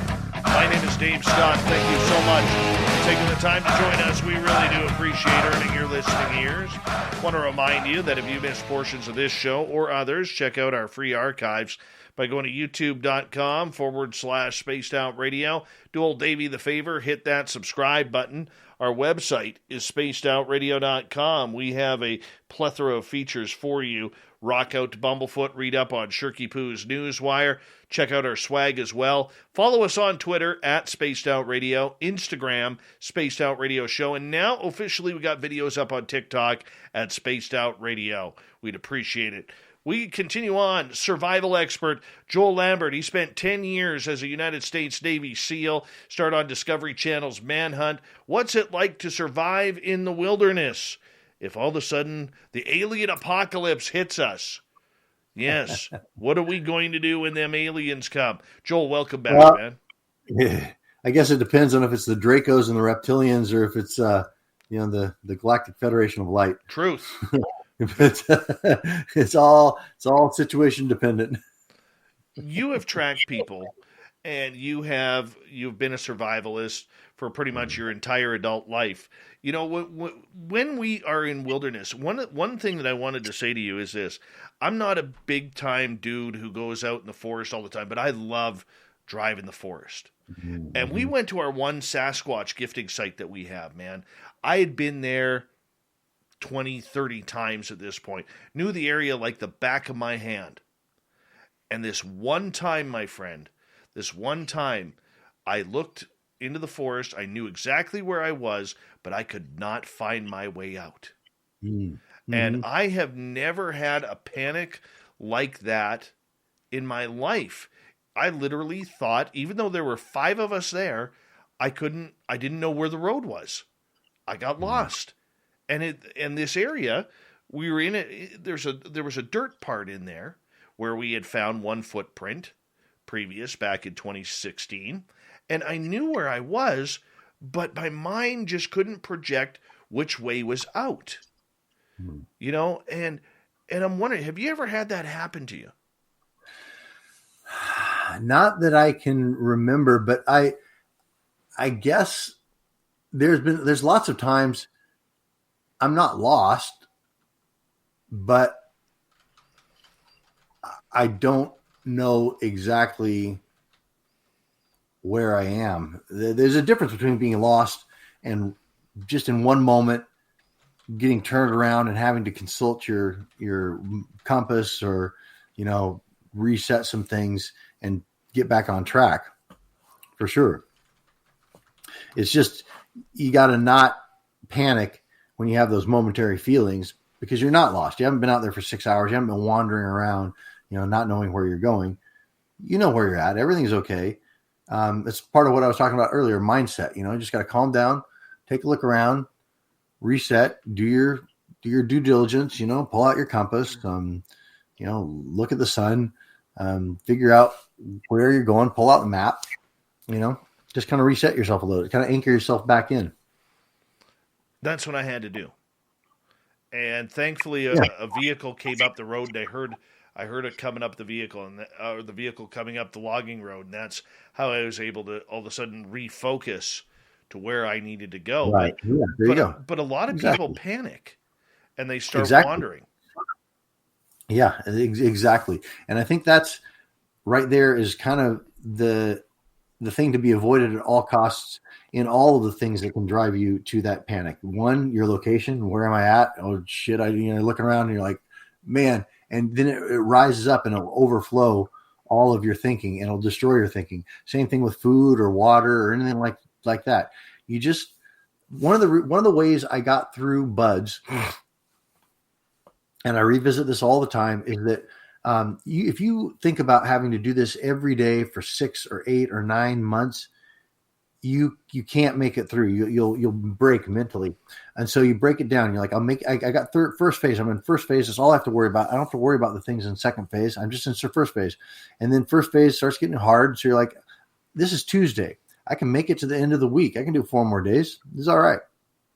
And then the Tuesday morning gets really bad. And you're like, I can make it to lunch. I can make it to lunch. And don't worry about anything, but I can make it to lunch. Lunch, I can handle to lunch. And then you're doing a run and it gets really bad, really, really bad. And you're like, I can make it to the end of the run. And then it gets even worse and it gets too fast and you can't keep up. I can make it to that next beach marker. I can make it to that next beach marker. And then you make it to the beach marker and you reset your goal. And sometimes it's gotten down. I've been in points in time in buds where I was like, I can do 3 more steps or 3 more breaths. 3 more breaths. And if I think past that 3 more steps or 3 more breaths, I'm going to panic and I'm going to lose it and I'm going to quit. So I pull back my consciousness, my existence into just the framework that I can handle at that time. And I exist in that. And what it does is it pulls you into the present moment, this present moment. If you follow that to its logical conclusion, you are in this one existence moment that you're in. And in this one existence, this one moment, I'm fine in this moment. I'm fine. And it takes all the stress off and you relax into it and you can take a breath and you can just exist and then you figure it out. You'll figure it out if you don't panic. What are the biggest mistakes we make as people when we're out in the wilderness? So for instance, you hear every year somewhere on the news, a vehicle breaks down up in the forest because their GPS tracked them to the wrong highway, or and these people go missing. I recall a number of years ago there was an elderly couple on their way down south who got lost, and their GPS took them through a mountain passage, and they got snowed in and everything. What are the biggest mistakes we as people who aren't used to survival make when we get lost out in nature? Well, in that kind of situation, leaving the vehicle is the biggest mistake people can make. Or just wandering off, or just that's why they say stay put and let people come find you.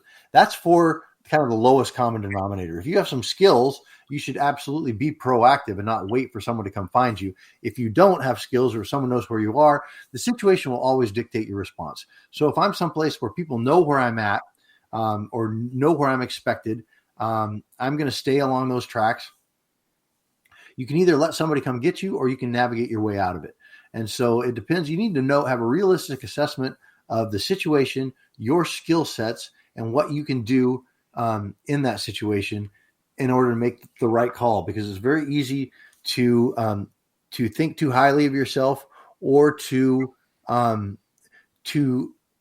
make an error and then compound that error and then compound it again, like leaving the vehicle. Okay, you've got shelter and you decide to walk back to the road that you don't know where it's at, and the wind is coming up and you're getting near whiteout conditions. You should absolutely not leave the shelter that you're in. But then you leave the shelter and then you get turned around and then you compound that by just starting to wander, and pretty soon you're gone and you're frozen in a snowbank someplace and they find your body in the spring. So, all these mistakes that you can make can compound and take you into a very bad situation. So, there's not one thing that I see or one thing people should do. And whenever I do interviews for Manhunt and stuff, they would always ask, what's the one thing, or what's the top 3 things, or what's the one thing I should know, or the one thing I should do. And I would always say there's no way to know that without knowing the entire situation. And that's why doing the job I did in Manhunt was very, very difficult, because you had to have a tool set that covered so many different so many different contingencies, and then be able to select the right tool for the right job and having that tool in your toolkit. So most people don't have a whole bunch of tools when it comes to survival, navigation, those sorts of things, combat, whatever. And so I need to realistically understand that. And then, like we are tool makers, have the tools to make up for that deficiency. So if I don't have fire making skills, I'm going to have a couple different lighters and matches and, some tinder, some petroleum jelly, some cotton balls, some commercial tinder. I'm going to have the things so that deficiency can be overcome with mechanical means. I'm just kind of babbling. No, but that's good advice, because a lot of people, if they decide to drive in the mountains and maybe do a little bit of light 4x4ing or maybe they're city dwellers and they wanted to show their children nature, to go look at deer or maybe see a bear in the wild or something along those lines, and all of a sudden they get stuck. They get stuck, or they hit a washout. And they can't get around, or something's washed out behind them. I understand the idea of staying in your vehicle. That's just smarts, But, yes. But what happens if the situation, you're not prepared for the situation, you don't have fire, it gets really cold at night, because most Americans freeze at about 55 degrees. Yeah. Okay. Yeah, if you're in a situation and you don't have the skills and you're in a bad situation like that, the only thing that can save you at that point is your mindset. And mindset will go, like I said earlier, that the example, that 14-year-old girl, 9-year-old girl who walked out of the Amazon. I mean, that's a real thing that happened. You have these examples of people in these situations that are just insurmountable, and they surmount them, and they somehow, and when you talk to them afterwards, they did a couple different things. One, they had a positive mental attitude, which is, it sounds trite, but really that is the key to life and everything that you can encounter in life. They had a positive mental attitude, and they did little victories. So almost everyone who has a crazy survival story, whether it's Auschwitz, whether it's, being lost in the woods, whatever, almost all of them set themselves up for little victories, small things. I was able to take a shoelace and fix my sun hat. I don't know, little victories, and then rewarding yourself or following through on that positive vibe because of little victories. Small goals and little achievements, and making those achievements. Not a big goal that you're not going to achieve, or that is the whole goal of, getting back to warmth and safety. Of course, that's a goal, but making it to that next, hill top where I can climb a tree and get a better lay of the land and see where it is that I'm dealing with and where I need to go. Or, making a small shelter for the night and being able to sleep without freezing to death. The little victories you'll find in almost every awesome survival story. But most people don't even know how to stay warm. Yeah. Like they could be in their own vehicle. They could Natural selection. I mean, there's only so much you can do, but with a positive mental attitude and most survival really is not sacred indigenous knowledge that, I learned from, this tribe in the area that I'm working. I mean, there is a lot of that, but most survival is really common sense. It really comes down to clear, calm thinking through the problem, not allowing panic or speed to taint your decision-making process. I mean, most of the survival stuff we can figure out. A lot of it we can figure out on our own. You need to be warm. You can freeze to death. If a blizzard is coming in, that's probably your number one priority. And so you deal with that to the best of your ability. And there are things you're not going to know if you just don't have the experience. But most of what you can do, you can survive with common sense and a positive mental attitude. And a few strokes of luck. You're not going to be in the middle of the Gobi Desert, and survive and walk yourself out with just a little bit of common sense. You need a little bit more skill than that. But for most of the survival situations that people will reasonably expect to find themselves in, a positive mental attitude and good, clear, critical thinking and common sense will get you very far. And the most part, you're usually going to have a shelter one way or another. If you're in your vehicle or a plane crashes or a boat, you go Gilligan's Island on something. You know what I'm saying? Yeah. Yes, absolutely. And shelter, if you know shelter is your most important thing, that's the number one thing you need to address. And when I say the rule of things, that doesn't mean that, if you're in a tropical island and everything is warm and nice, that you need to build yourself a hut before you find clean drinking water. No, it means that you have to prioritize. So that's the number one thing. Is my shelter okay? Is my physical body going to be okay? Okay, it is. So now I move on to priority number 2. And when a blizzard starts rolling in, then I go back to priority number 1. But I go to priority 2, and I start finding a clean source of drinking water. And once I have shelter and water, then I can move on to food. And once I have those things, food, you can go a long ways with the food. Maybe I want to get out of here. So maybe navigating my way out or signaling for rescue is a higher priority. But that shelter, water, food is the order of importance for my physical body. And then, navigation or signaling is what I need to do to escape the situation. And a lot of times it's just as simple as, like when I go out the force at night or even during the day, I always text my buddy. This is where this is the road I'm going on. If you have nobody to text, just let the police know. Yep. Yeah, it's all you need to do. Yeah, you can anybody, just as long as somebody who is people can figure out is connected to you, that if you go missing, that they would reasonably call your mom, your sister, the police, anybody that knows, well, he was supposed to be in this area and he's planning on coming back at 2 p.m. And so then that gives them something to start, someplace to start. And when you're tracking people, when you're doing rescue efforts like that, that is, that's intelligence is the best thing. If you have any insight into the person, where they were going, where they expected to be, then you can start drawing kind of lines of probability. Well, this is probably where he may be. And then you can start extrapolating from that. You can set yourself up for success and safety that way for sure. Well, that kind of leads to my next topic with you in regards to, let's flip the scene here. And now let's track someone who's, say, on the lam or people who are lost out there. I guess it depends on the situation, of what you're looking for. But I mean, you've had to track down people, whether it's in a military style of tracking or whether it's, for a television show. What's that like, hunting a person? Well, mostly in my show, I was being tracked. That was kind of the focus of it. They're hunting me down, which is awesome. So that's where most of my skill sets are, is in the escape and evasion realm. I am a survivalist and I do have tracking skills, but I use those skills mostly to confound the people tracking me. But the man tracking is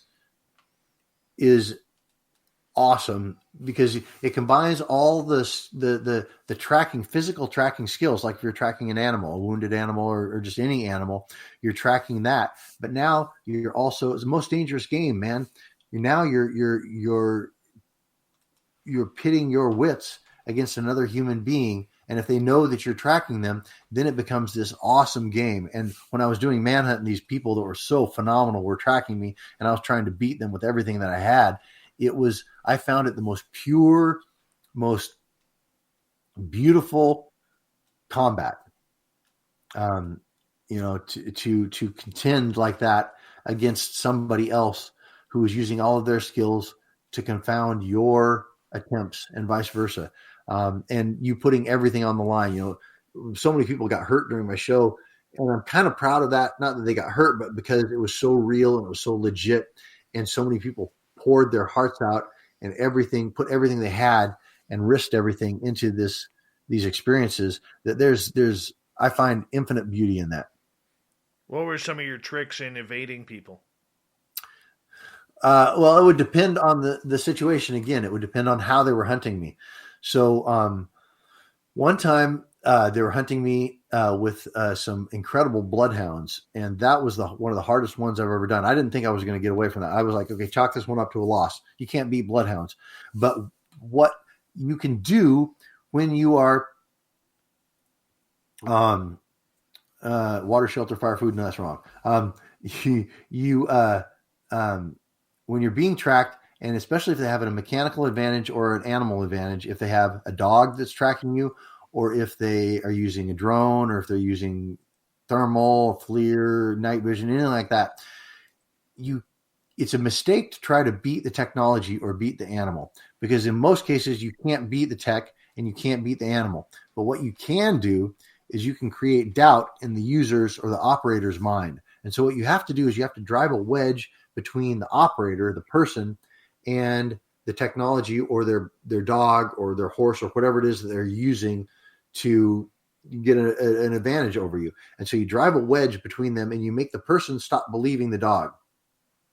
Make the person believe that the dog is off the scent, or make the person believe that the dog, because the dog is following your scent, is behaving so erratically that the dog has to be off. And they stop believing the dog, and then the human starts putting his thoughts in place of the tool that he's using to improve his thoughts, and then you can beat him. You can always beat the person. You can't always beat the tool. How'd you beat the dogs? It was.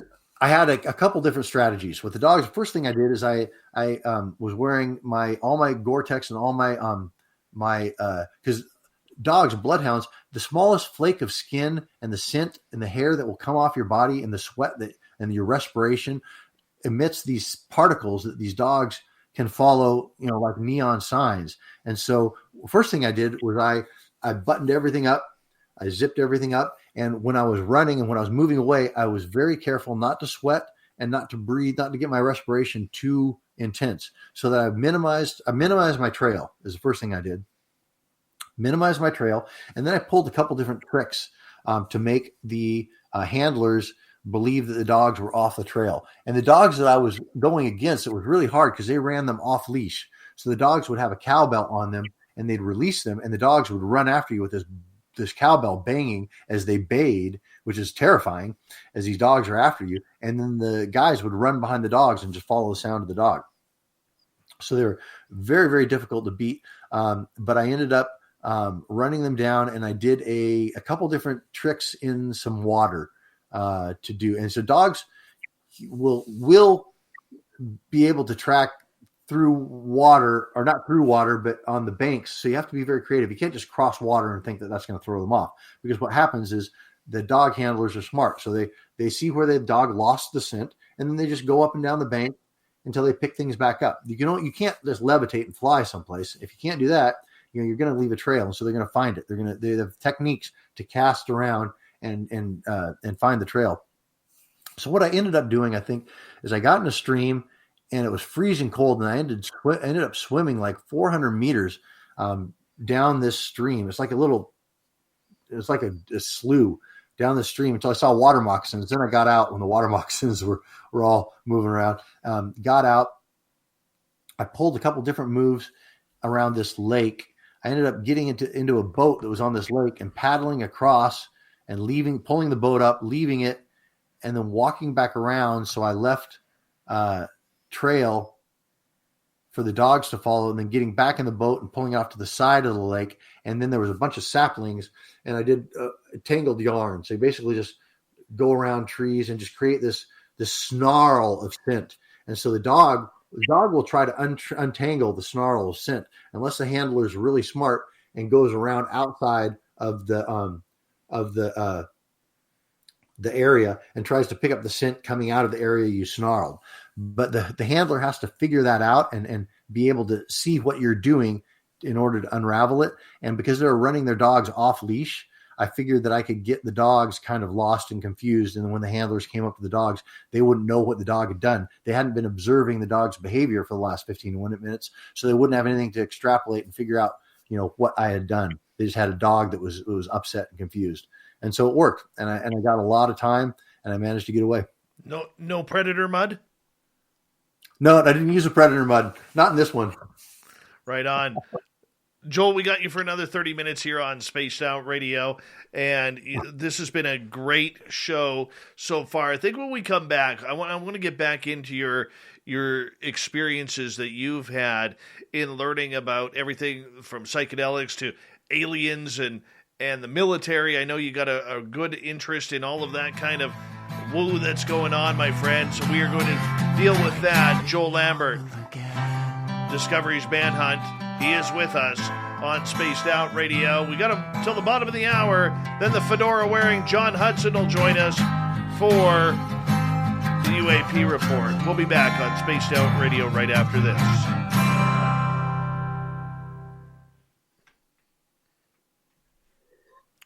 All right, we're clear. I got to take a quick bathroom break. I'll leave the microphone on because the audience there will probably want to chat with you. Sounds good. I'm going to take a quick one, too. I'll be jump right back.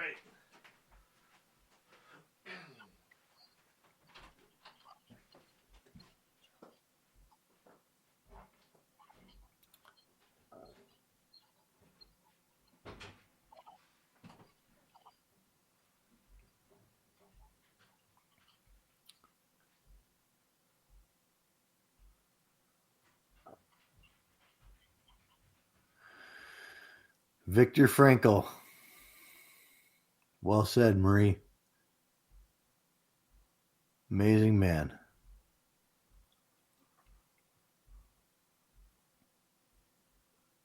I did get away from 100 Force with dogs, Stephen. That's what I'm saying.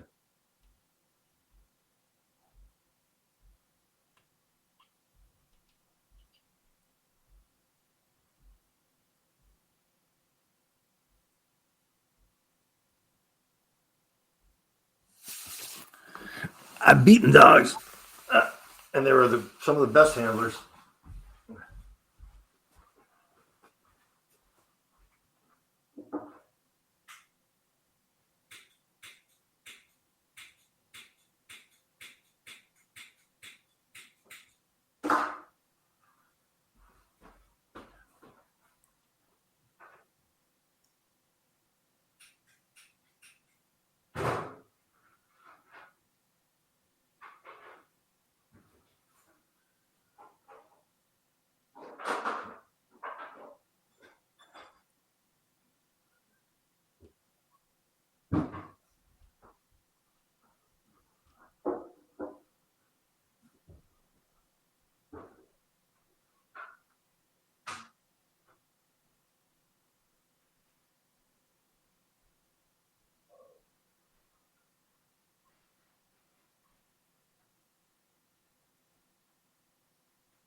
Witchy, the scariest survival story for me was when I got tangled in my parachute in the ocean at night one time, and the parachute started sinking and pulling me down. What was that about your parachute? I got Witchy had asked me what my scariest survival story is, and the one it was when I was in the SEAL teams when we were doing a night drop into the ocean. So we were skydiving into the ocean, and my parachute, it was choppy and windy, and my parachute started sinking. Got tangled in the shroud lines and started pulling me down. Oh my God! You ever come across great whites? Just in TV show. Oh. I did a show with them, which was awesome. Yeah, no, not me, man. Oh yeah, it was great because I was in this little cage, and it's a custom cage, so it had these big openings. It was called the pod because it was kind of a central thing to the show. I'd be in the pod, and the animals would attack it. So I was in there with a full face mask diving, and this great whites would come up, boom, and bash into this thing. And then as they kind of like, because they can't really swim backwards, they kind of like bounce off and they kind of turn sideways, and then they'd swim off. I could reach out my whole arm and grab like a hold of the pectoral fin or pet the shark. And I'm on radio, and I hear the director, who's British, shout out, he's like, "Joel, are you reaching out at the cage?" And I'm like, "Hell yeah, I am. I'm grabbing sharks. When am I going to get a chance to grab great white sharks?" And he's like, "Could you please not do that? The insurance is, I don't think we're quite covered insurance wise." I'm like, no way. I'm like, dude, I'm going to, if I have a chance to grab great white sharks, I'm going to keep on grabbing them. Not me, man. Nope. Yeah. Not me. We got about 30 seconds here. That's just freaky. Freaky. Yeah. And somebody else, we got people talking about Viktor Frankl. Some good stuff coming out. All right. Big thank you to Todd, Toe Tag, Fapster, Murray, Spooky, and Dirt Road for the amazing super chats tonight. We really do appreciate it. Don't forget you can do some shopping on our website, pick up some really cool swag as well to support the show. Here we go with the third hour, everyone.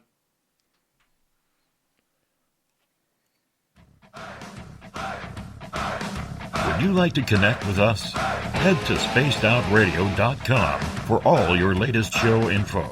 Now, back to Dave Scott and SOR. Third and final hour of Spaced Out Radio is underway tonight. My name is Dave Scott. Thank you so much for taking the time to join us. We really do appreciate earning your listening ears wherever you are on this beautiful planet we call Earth. Want to say hello to everyone listening in to our terrestrial affiliates around North America, digitally on TalkStream Live, Revolution Radio, and KPNL. All of our archives are free. Just go to youtube.com/Spaced Out Radio. Do me the favor, hit that subscribe button. The Desert Clam has set the password for tonight in the SOR Space Travelers Club. Hapazanthus. Hapazanthus is your password. Use it wisely, space travelers, as the Clam sets the password each and every night right here on Spaced Out Radio. Our website is spacedoutradio.com. We have a plethora of features for you, including rocking out to Bumblefoot, reading up on Shirky Poo's Newswire, and checking out our swag as well. Follow us on Twitter at Spaced Out Radio, Instagram, Spaced Out Radio Show. For the final time tonight, we introduce Joel Lambert. He spent 10 years as a U.S. Navy SEAL. He's a survival expert, a man-tracking expert, and this man, what an interview this is. It's been absolutely phenomenal so far. His website, if you want to check it on out, escapeandevademobile.com. Joel, welcome back. Thanks for having me. Escape and Evade Mobile. That's my new project that I'm doing. We're launching right now. I want to talk about that a little bit when we get a chance. Well, let's do that right now, man. Okay.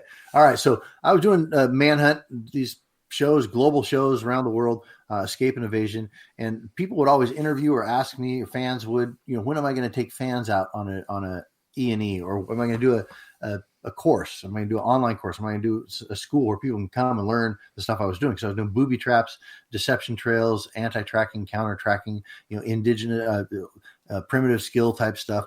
And people were always interested. And I'm like, no way, my cameraman gets me caught. I'm not going to take any, I'm not taking Kim Kardashian out on a hunt. But it got me thinking. And after I got in a motorcycle accident, that's why I'm not doing the shows anymore. Smashed my foot up. But then as I was healing from that, I went up to Scandinavia and shot some virtual reality stuff in Norway and Sweden. And it was really cool. But then I got turned on to augmented reality, which is, for people who don't know, it's the overlay of digital information onto the real world is seen through your glasses or your mobile device or anything like that. And so I created this game, Escape and Evade Mobile, which is an augmented reality mobile game played through your Apple glasses, your Google Glass, or your mobile device, where you sign in, it's free to play, create an avatar, go outside your house, hit start the hunt, start looking around for footprints and clues and following the cues, tracking down someone, hunting them down and taking them down, finding and disarming booby traps, following deception trails and solving the puzzles until you finally race with your team to capture them before they get away. So I've got a whole presentation on this. Augmented reality, Samsung, Google, Apple, all the big companies are spending billions of dollars on augmented reality technology and software right now, hardware and software. And so the opportunities are huge. Some of the augmented reality games are bringing in insane amounts of money, and it's just going to go up in the next 5 to 10 years. And so we created this augmented reality mobile gaming app based on the skill sets that I used in Manhunt around the world. Great storyline, amazing play where you can hunt your friends can hunt you. You can form guilds, teams. People who can't get outside for whatever reason can be in their basement on their computer designing hunts around the world. A kid in Dayton, Ohio can be designing a hunt in Barcelona, putting in the booby traps, putting in the spoor and the trail to follow, the deception trails, and then people can play that. And then online message boards. It's this whole comprehensive world. And we're launching it in December. And anybody who's interested, please go to escapeandevademobile.com, sign up for all the updates, be part of our beta testing crew on our first releases. And very excited about it. Well, we got to talk about that a little bit more, man. Oh, yeah. I love games like that. Oh, yeah. Yes, it's huge, the potential of what's going to be happening. I mean, Pokemon Go is still going. People think that's jump the shark. It's not. Last year it made $2 billion in in-app purchases. Insane, the people playing and the money that's involved in this whole technology, and the ability to be able to go out and play, still have your screen, still be digitally plugged in, but out there running around, interacting with your friends, making new friends, being part of a hunter force team in your neighborhood, hunting down, people in the next neighborhood, and playing this whole storyline through. I mean, there's massive opportunities. Unbelievable. Yeah. I mean, that just sounds like a whole lot of fun. I'm a geocacher.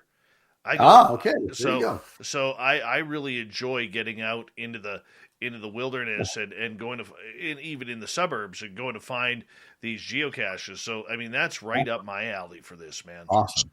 Yeah, no, it's going to be fantastic, and the whole game is all sketched out. The storyline, the gameplay. You're going to be able to putting in booby traps, putting in deception trails, creating them, disarming them, all kinds of cool stuff. Tracking down friends. Being hunted by people. Let me tell you, the one thing I wanted to do with this game is when I was doing Manhunt, pointing to the wrong side, there it is, those posters. When I was doing Manhunt, the feeling I got running in these woods, having 75 of the best trackers on this Polish Straż Granicze, 75 people, men on horseback, ATVs, dogs, drones, all of them hunting me, trying to take me down for God and country, looking behind me, not seeing anyone, but not knowing if they're behind that tree right there or they're going to drop out of the sky at any moment, was the most terrifying feeling I've ever had. It was exhilarating, but it was also just toe-curlingly terrifying. And I wanted to recreate some of that people can experience that playing a game and doing all the fun things that we do playing games, but also being out there, having people actually hunt them and trying to track them down and take them down. No kidding. Mysterion wants to know, says, I play a lot of Oculus games. Mm-hmm. Joel, have you ever thought of linking your location-based game data and tying it into the Oculus app, like a coordinator? I'm not exactly sure what that means, but mine is a location-based, it's a location-based Pokemon type game. Someone asked about Niantic. We've talked to Niantic a few times. I don't know if we're going to use Niantic's what they've built or not, but that remains to be seen. We have game studios that are already bidding on it, so we'll be going with one of those. Right on. Good for you, man. Good for you. Thanks. I want to shift gears here for a second because, I know the topics of UFOs and all the weird stuff really does interest you. I didn't expect that from you before this interview started when we were talking, but learning about this, I find it very intriguing. As a former Navy SEAL and someone who did a lot of top secret projects and had clearance and everything like that, what do you think of the whole UFO game that's going on right now? I think they're just, I think they are either disclosing just what they absolutely have to, or I think they're gearing up to use the alien threat as another excuse for global control. I think that whatever disclosure you get from any government source, especially our government here, or the British government, is going to be not just agenda driven, but wholly and completely for one agenda, and that's controlling you. So as far as the UFOs, the physical UFOs, I mean, special access projects, Skunkworks, we were talking about that. I mean, we have all this technology, and we have some of those unidentified flying objects are ours and others are not. But the government is very heavily involved in all of this. The government and the people controlling the government. Okay, so with that and the idea that you are very skeptical about what is actually being hidden, what do you think then of this narrative that we see being played out where, with the DNI report not going beyond 2004, the USS Nimitz case that happened there with the FA-18s intercepting these Tic Tac craft. I mean, as someone who is in, and I don't know, I'm stuttering here because I'm trying to ask this properly and I don't know how, but as someone who was involved in the darker side of the military with projects and missions and everything like that, do you see this being something that could be dangerous if it's ours or theirs?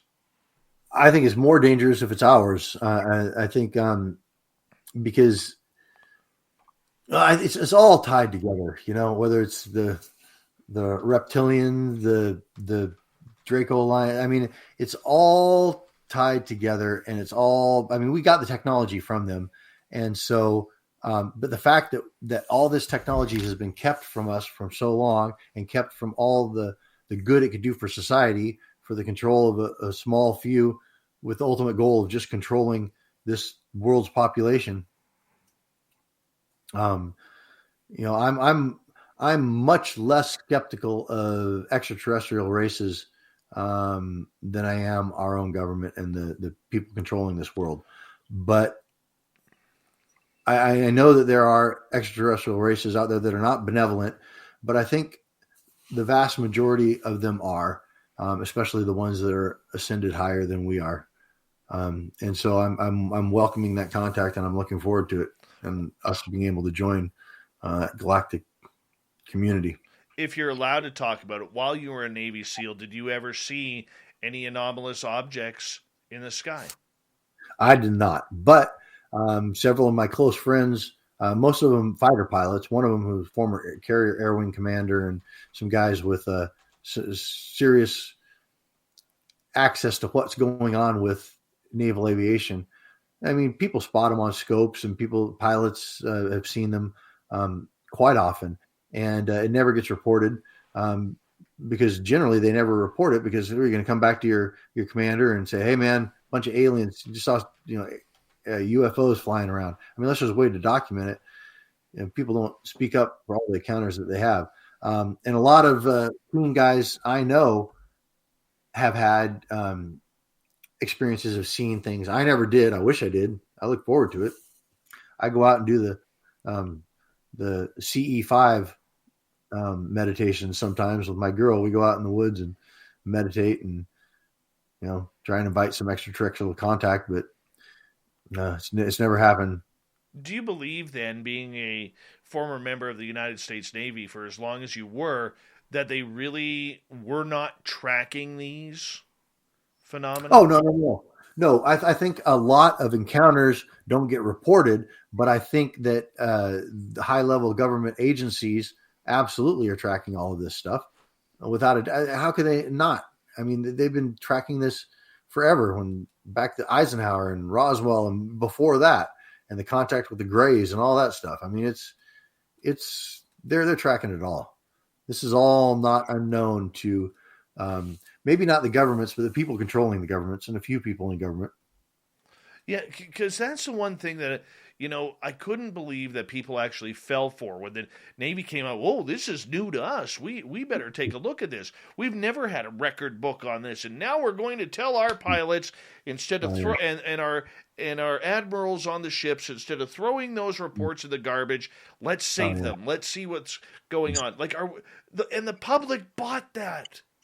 They bought it. Yeah, well, we've had not only the MK Ultra and all the mind control stuff, we have had Blue Book and all these projects going on for disclosure or exploration since it began, and every single one of them was just a controlled opposition at best. At worst, just a place to push the propaganda that nothing is going on and there is no UFO experience that we're having, and we've not had contact with all these races, and we've not actually shot down UFOs with our high powered radar. I mean, it's all out there. It's so easy to research, and there's lots of very easily readable and engaging books out there that you just read one of them and you're like, okay, nothing's adding up anymore. It's all right out there. But I don't think people are interested enough to dig into it. Or know where to, maybe.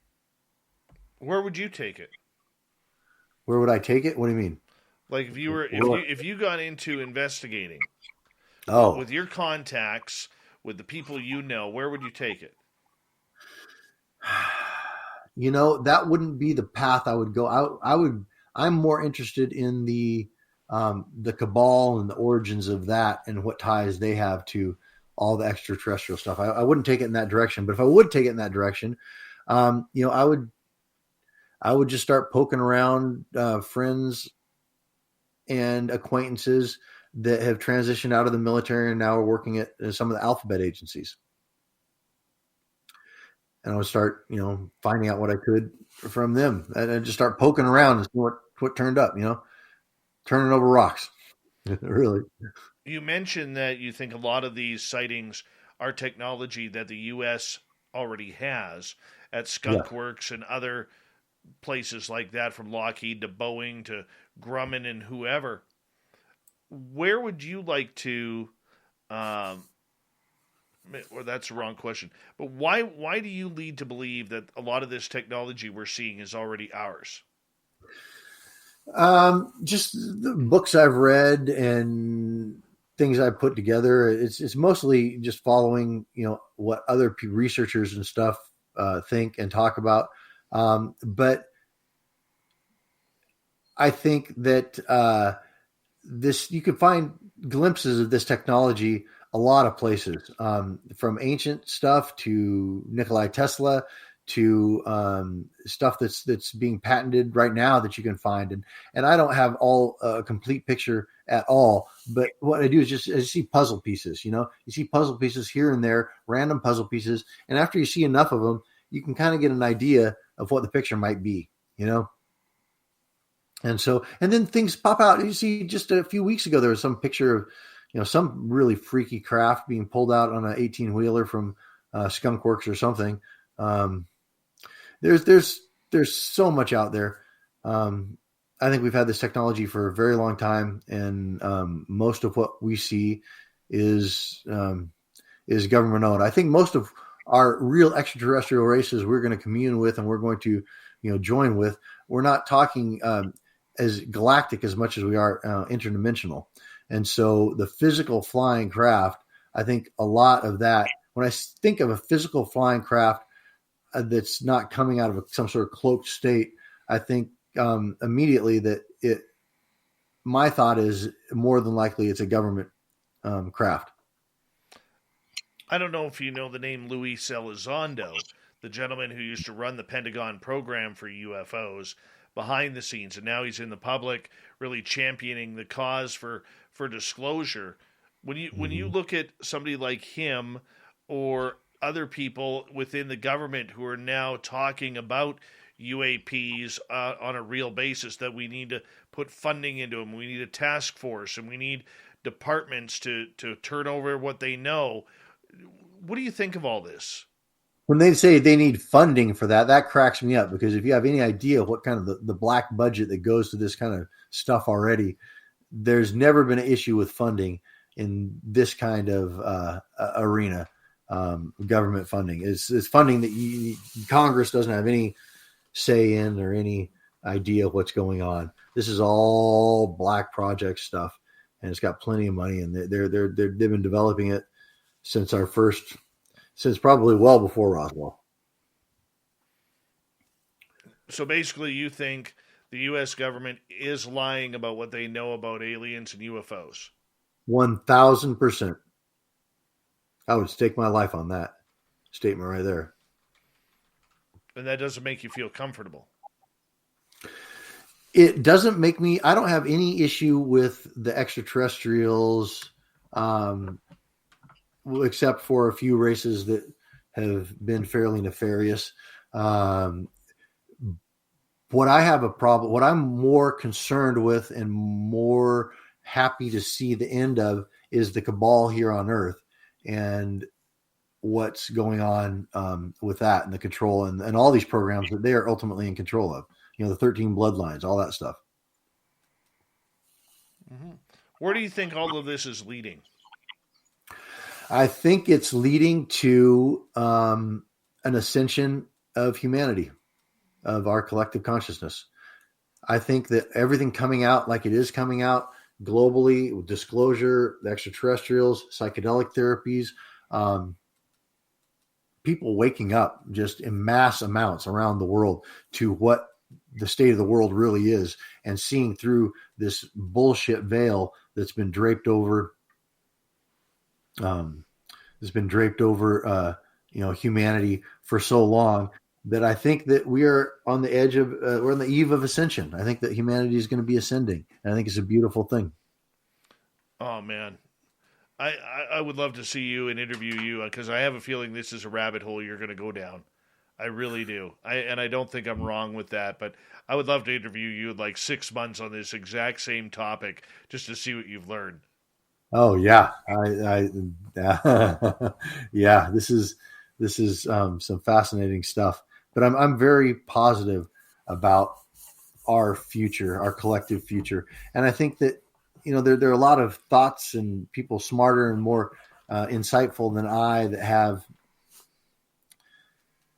have theories about how this is going to play out.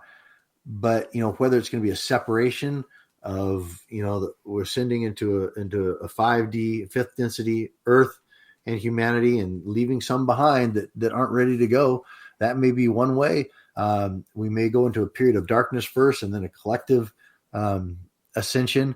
But I think that all the ancient texts and religions and Mayan calendars and everything are all pointing to this event where humanity transcends and ascends and becomes a different vibrational density.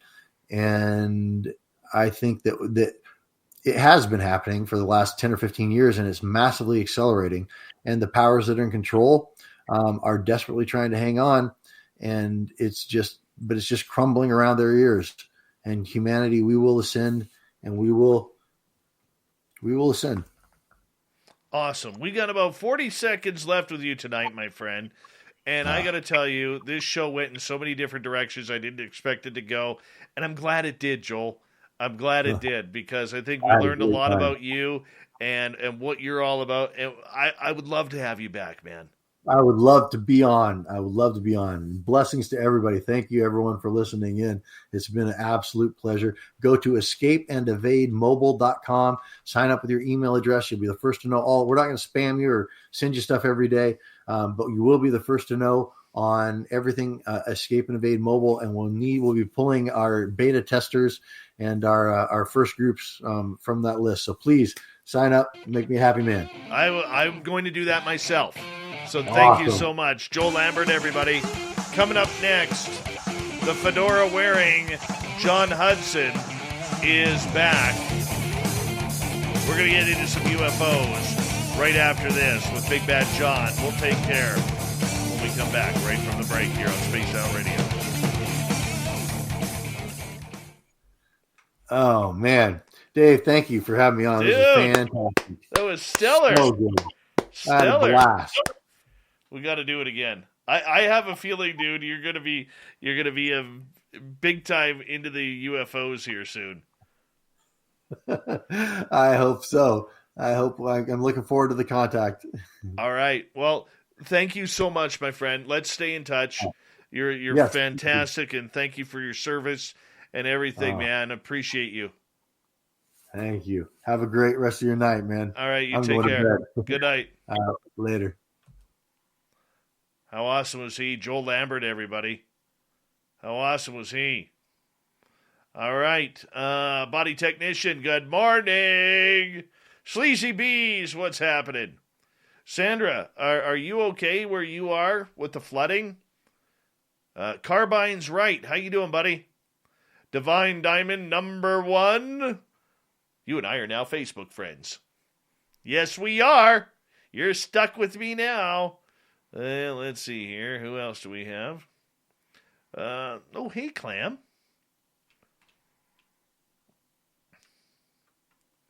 Oh, there he is. Sonny from the Chop Shop. Sonny, I need to get one of your t-shirts. Is it on your website? I want to get one of your t-shirts. My arm is great now. Well, it's still tender. It's not 100%, but feeling much better. Now I got it right in between my shoulder blades and up into my neck. It's like moving all over. Good morning, gorgeous Elaine from England. Thank you, Mr. Lurks-a-lot. Rock Lobster stream. What's happening over on Twitch? Look at that. There they are. Rock Lobster stream. Brazelhoff. What's happening?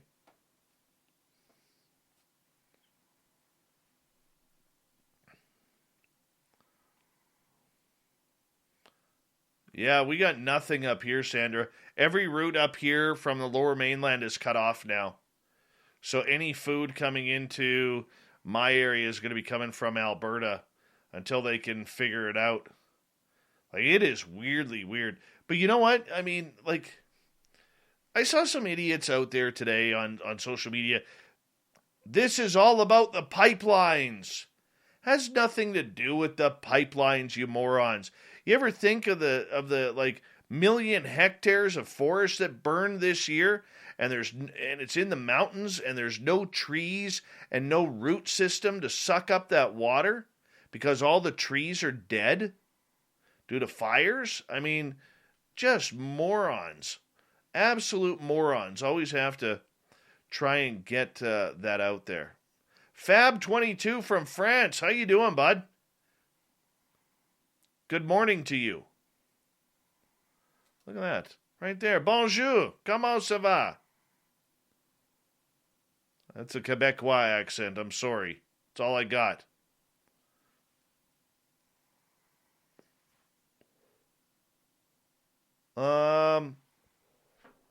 It's not a Les Paul. I'll get it for you.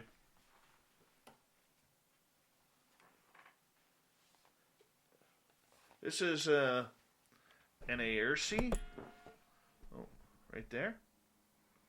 See? So, it's a tad crooked. That's the way it came. I guess it's that way. I don't know.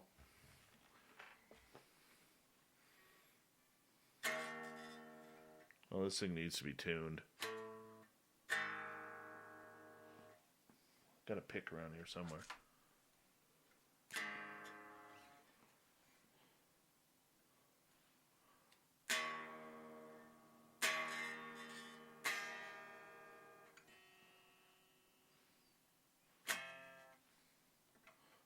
Terrible.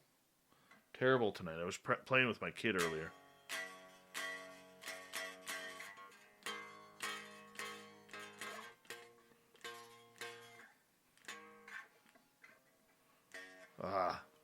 Fingers don't work very well in this chair. I apologize.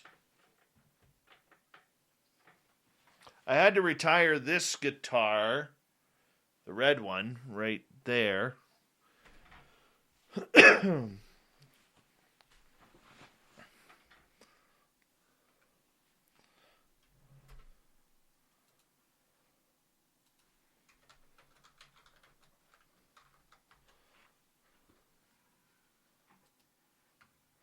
All right, Thin Lizzy, how are you? I got Doug Stevenson in here. Here we go.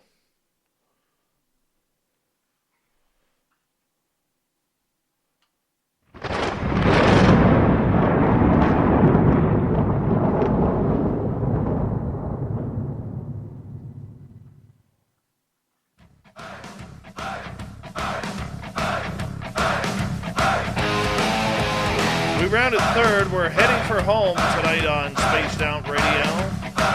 My name is Dave Scott. Thank you so much for taking the time to join us. We really do appreciate earning your listening ears. Want to remind you that if you missed portions of this show or others, check out our free archives by going to youtube.com/Spaced Out Radio. Do me the favor, hit that subscribe button.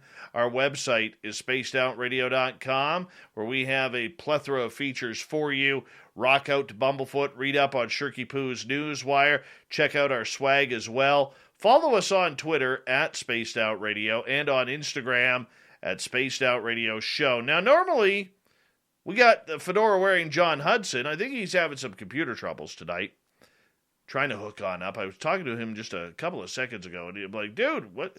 Let's do this thing. And he's like, yeah, I'll be right there. And now he's not here. So we got to figure something out here. What we're going to do here is this.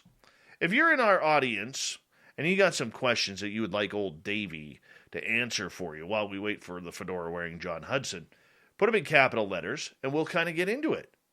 We will get into it because there's a lot of news that is going on around the world here, and we got to figure it on out.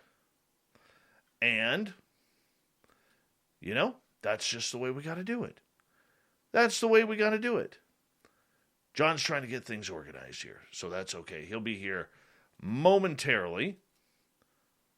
But let's, his laptop's giving him some issues here. So, hey, technical issues happen, and that's where we are. So we will get to it. We will get to it. So if you guys have any questions that you kind of want to ask. So yesterday, I was out looking for Sasquatch again.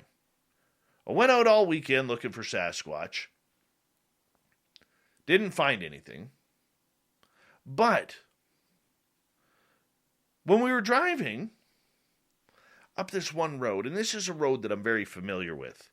I used to go get my firewood logs from there before they started logging the area.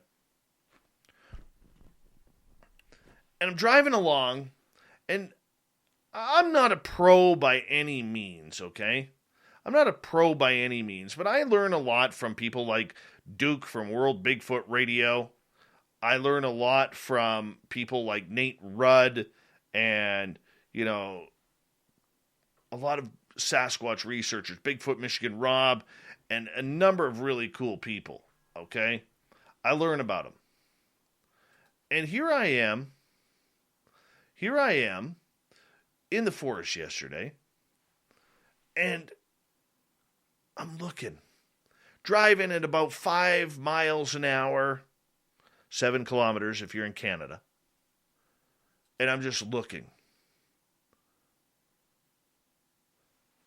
And all of a sudden, I'm looking into the forest as I'm driving down the road. I got my head out the window, and way deep in, maybe 150, 200 feet in, I see this giant X. This giant X in the forest.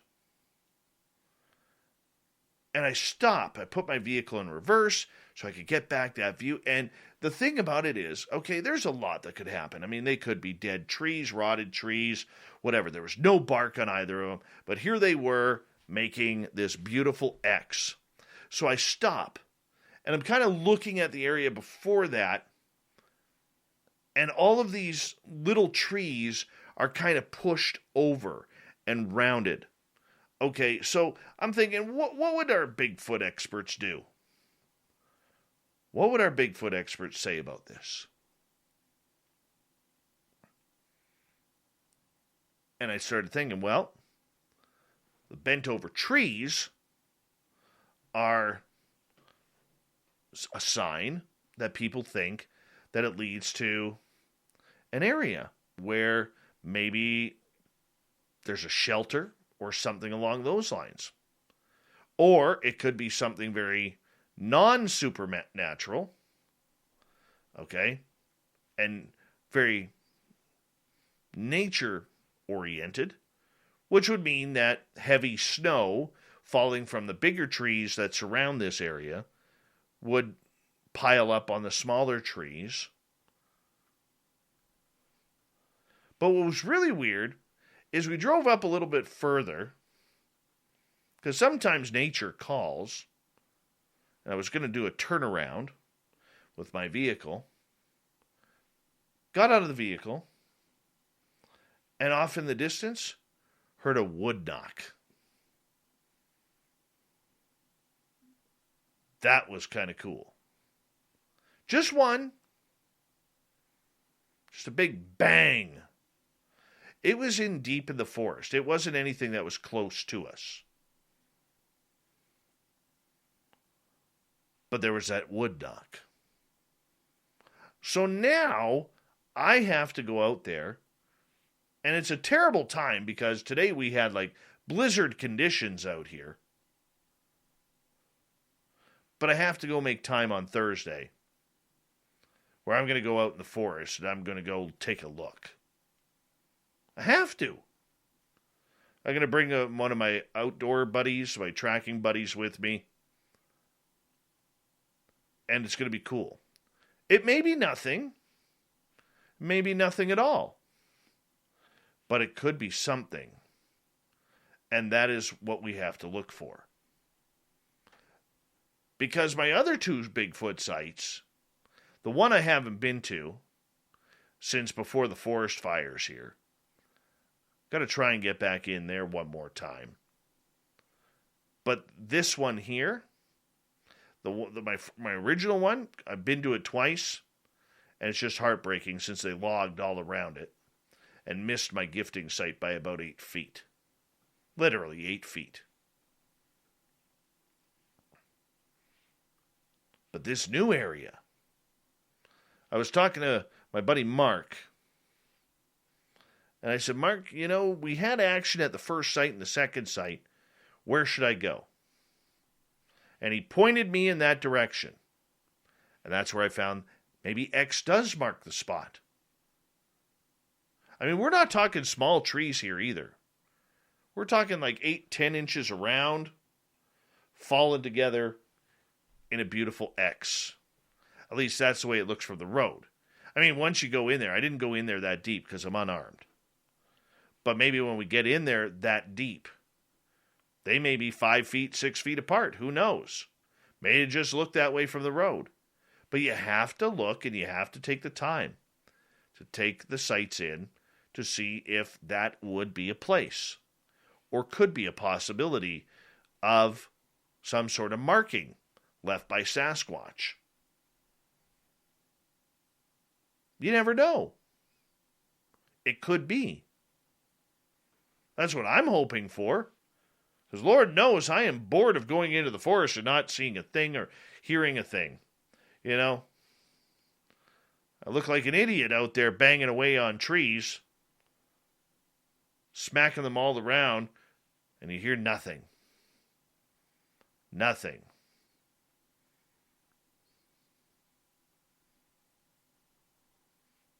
So we're going to go look.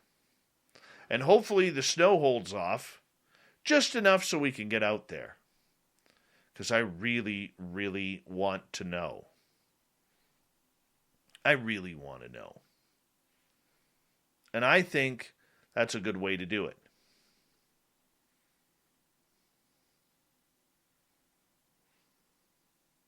What do you guys think?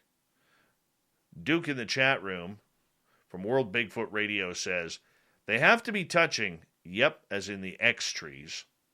All bark and branches missing and equal circumference is a very strong sign.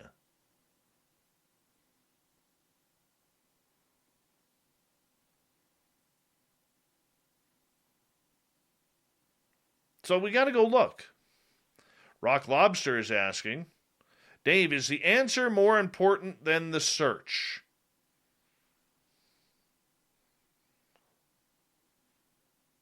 No, because at first, I have to think about this one. At first, we have to figure out if that is truly an area. If it's not an area, then we can't look for the answers.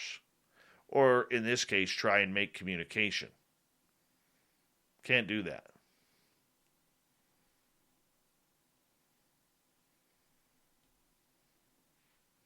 Cannot do that.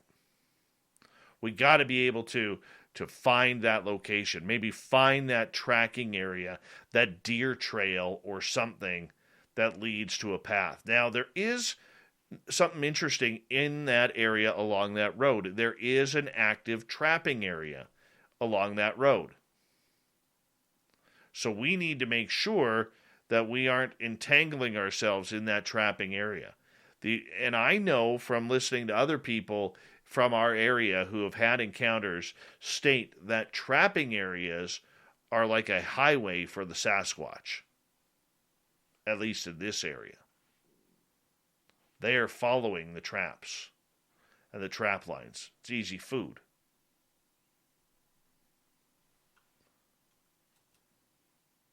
But who knows what else? Who knows what else? We just got to keep going. It's kind of boring out there when you keep going out there and nothing is happening. Right? You just can't keep doing it. You just can't. Just one of those things, man. Just one of those things. So we'll keep trying it out. Hopefully later this week or by next week I'll have some answers for you. I'd like to. But we will see. We will literally see. All right, let's see if we can get to some news here. I think John's computer is still acting up. Here we go.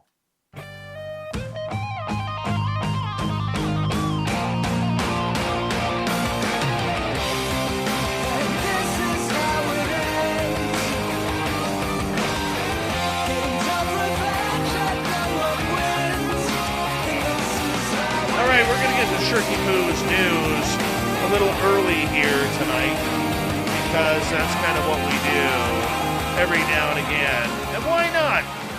Why not? It's a lot of fun here on the Newswire because Shirky Poo has us all cuddled up, ready for the big time news. And hey, she's got some good stuff for us tonight. All right, let's get to a weird one here right off the bat. Remember Oumuamua? Remember Avi Loeb from Harvard, who's now part of the Orion, or pardon me, what's it called?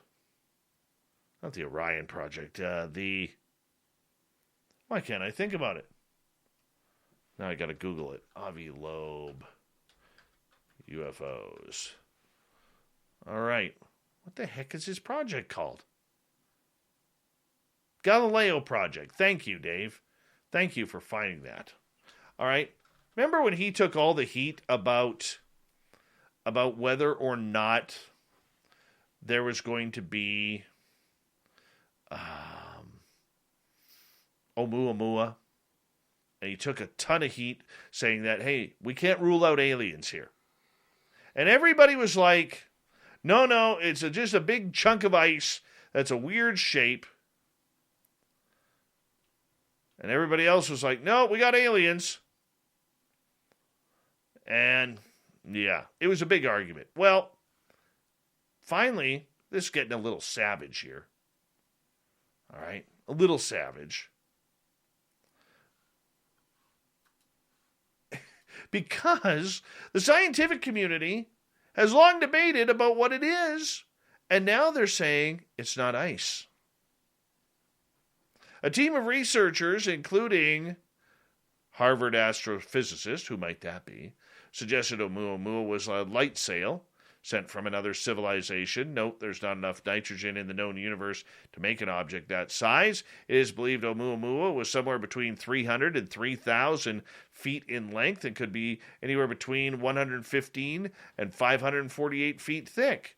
As such, it's likely that it's not a chunk of a Pluto-like exoplanet that broke off 400 billion years ago, as some have postulated. No, the necessary mass of heavy elements exceeds the total quantity locked in stars with a 95% confidence rating, making the scenario untenable because only a small fraction of the mass in the stars ends in exoplutos, the study researchers Amir Siraj and Avi Loeb wrote. A number of theories, including that it is a hydrogen iceberg or nitrogen iceberg, have been postulated, and about the original origins of the composition of the oblong cigar-shaped Oumuamua since it was first discovered in October of 2017. See? We got aliens. Just telling you.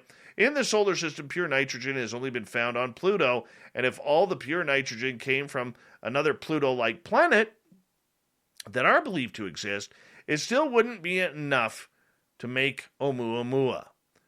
Yep. Loeb says, we show that there's not enough nitrogen in all the stars within the Milky Way to account for a large enough population of icebergs that would explain the discovery of Oumuamua. Oumuamua was first discovered on October 17, 2017, flying at a speed of nearly 57,000 miles an hour, making it likely that it did not originate in this solar system. Let's move on here. All right. A photographer in Zurich, Switzerland, spotted the glowing object while 4 SpaceX astronauts returned to Earth thousands of miles away. On the night of Monday, November 8th, a photographer in Zurich, Switzerland, who goes by the Twitter handle @EAVix1EAVix, aimed his camera in the sky and snapped several pictures of what he aptly described as a donut UFO. Composed of several bright blue concentric rings, the flying object looked as much like a spacecraft as a breakfast treat. The photographer suspected he had actually glimpsed SpaceX's Endeavour capsule, which was scheduled to return to Earth that night with 4 astronauts who had just concluded a 200-day stay on the International Space Station. Now, British tabloid site The Daily Mail even included the eerie photos in a roundup of Endeavour sightings the next day. But the problem with this story is when Endeavour capsule splashed down a little after 10:30 p.m. Eastern that night, it landed half a world away in the Gulf of Mexico, more than 5,000 miles from Zurich. Uh-oh, maybe Zurich's got aliens. Yep. While the spectators in Louisiana, Alabama, and several other Gulf states saw clear views of the capsule streaming across the sky, it's almost impossible that anyone in Switzerland had noticed. Any passes of Endeavour over Switzerland prior to landing that night would have been completely in Earth's shadow. It would not have been illuminated by the sun, and hence not visible. Re-entry itself was over Mexico and the Gulf of Mexico, and would have not been visible from Switzerland either. The deorbit burn prior to re-entry was over the Indian Ocean, and so not visible from Switzerland again. So if the donut UFO wasn't a SpaceX craft, then what was it? According to Lambert, the unidentified flying object may not have been flying at all. It may have been a garbled image of a distant star. I'm pretty sure that the donut UFO on the Swiss images is an out-of-focus bright star, said Mr. Langbrook. Of course he did, because he is a cranky fellow who doesn't want to believe that aliens are here. Thank you, Marco Langbrook, for breaking our hearts. Moving on, a mysterious metal box that washed up on a Florida beach might be an old ballast tank from a ship. Visitors to Playa Linda Beach in Brevard County said they first noticed the large rusted item in the Boardwalk number 7 area on Friday. It looks like an oil drum of some sort. Big drum, witness Tom O'Shea said. Christine Elfie, resource manager for the Canaveral National Seashore, said officials aren't sure what the object is, but it might have once served as a ship's ballast tank, a compartment that holds water to stabilize the vessel. That's our best guess at this point. Canaveral says that it determined the 20-foot-long box is empty, so it does not pose a health risk to the public. Yeah, that's kind of weird.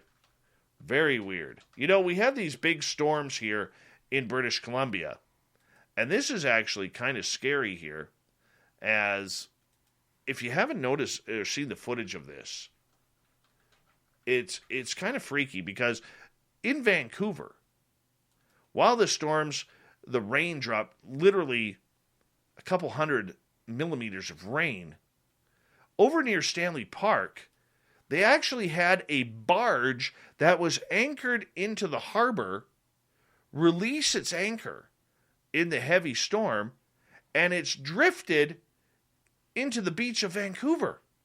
Yeah, the barge at English Bay, which is a beautiful area to visit, a beautiful beach, was just caught by this massive storm. And the runaway vessel ended up crashing into the seawall near Sunset Beach of Vancouver. The city said the Burrard Street Bridge will be closed due to risk of the barge at Sunset Beach coming loose again and colliding with it. The city went on to say plans were underway to tow the barge off the shore. According to the Canadian Coast Guard, the barge's owner has been contacted and is planning to retrieve it at first available opportunity. They don't even know how stuck it is yet. Coast Guard is not aware of any persons on board nor risk of any pollution, said Michelle Imbo. It has been confirmed that there are no hydrocarbons on board either. All right, we got that fixed. That's good. Here we go.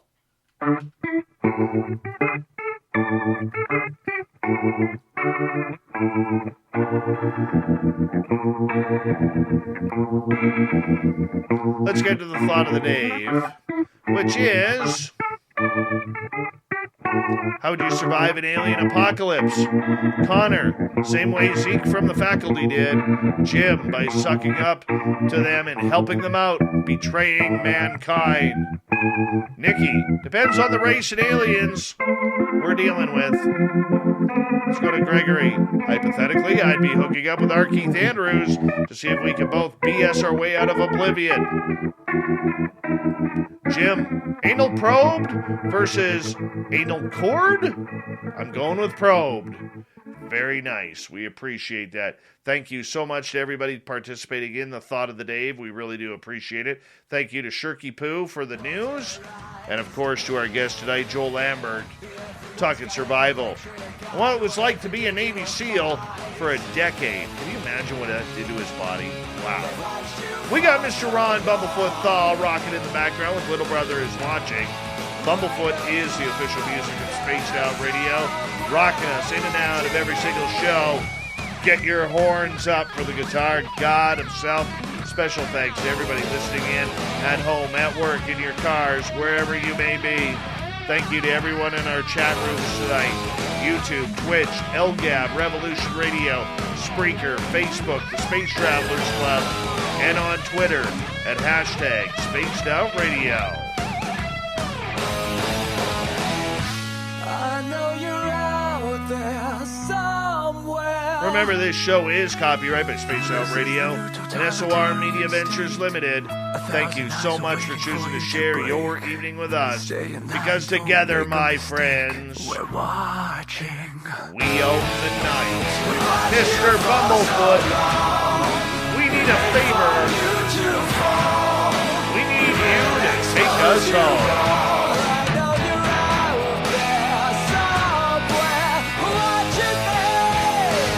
Yes, the Woo Train has docked for the night. But soon, my friends, we shall ride again. Your seats are always available. Your tickets never expire. And if you want to bring a friend, we've got room for them too. Good night.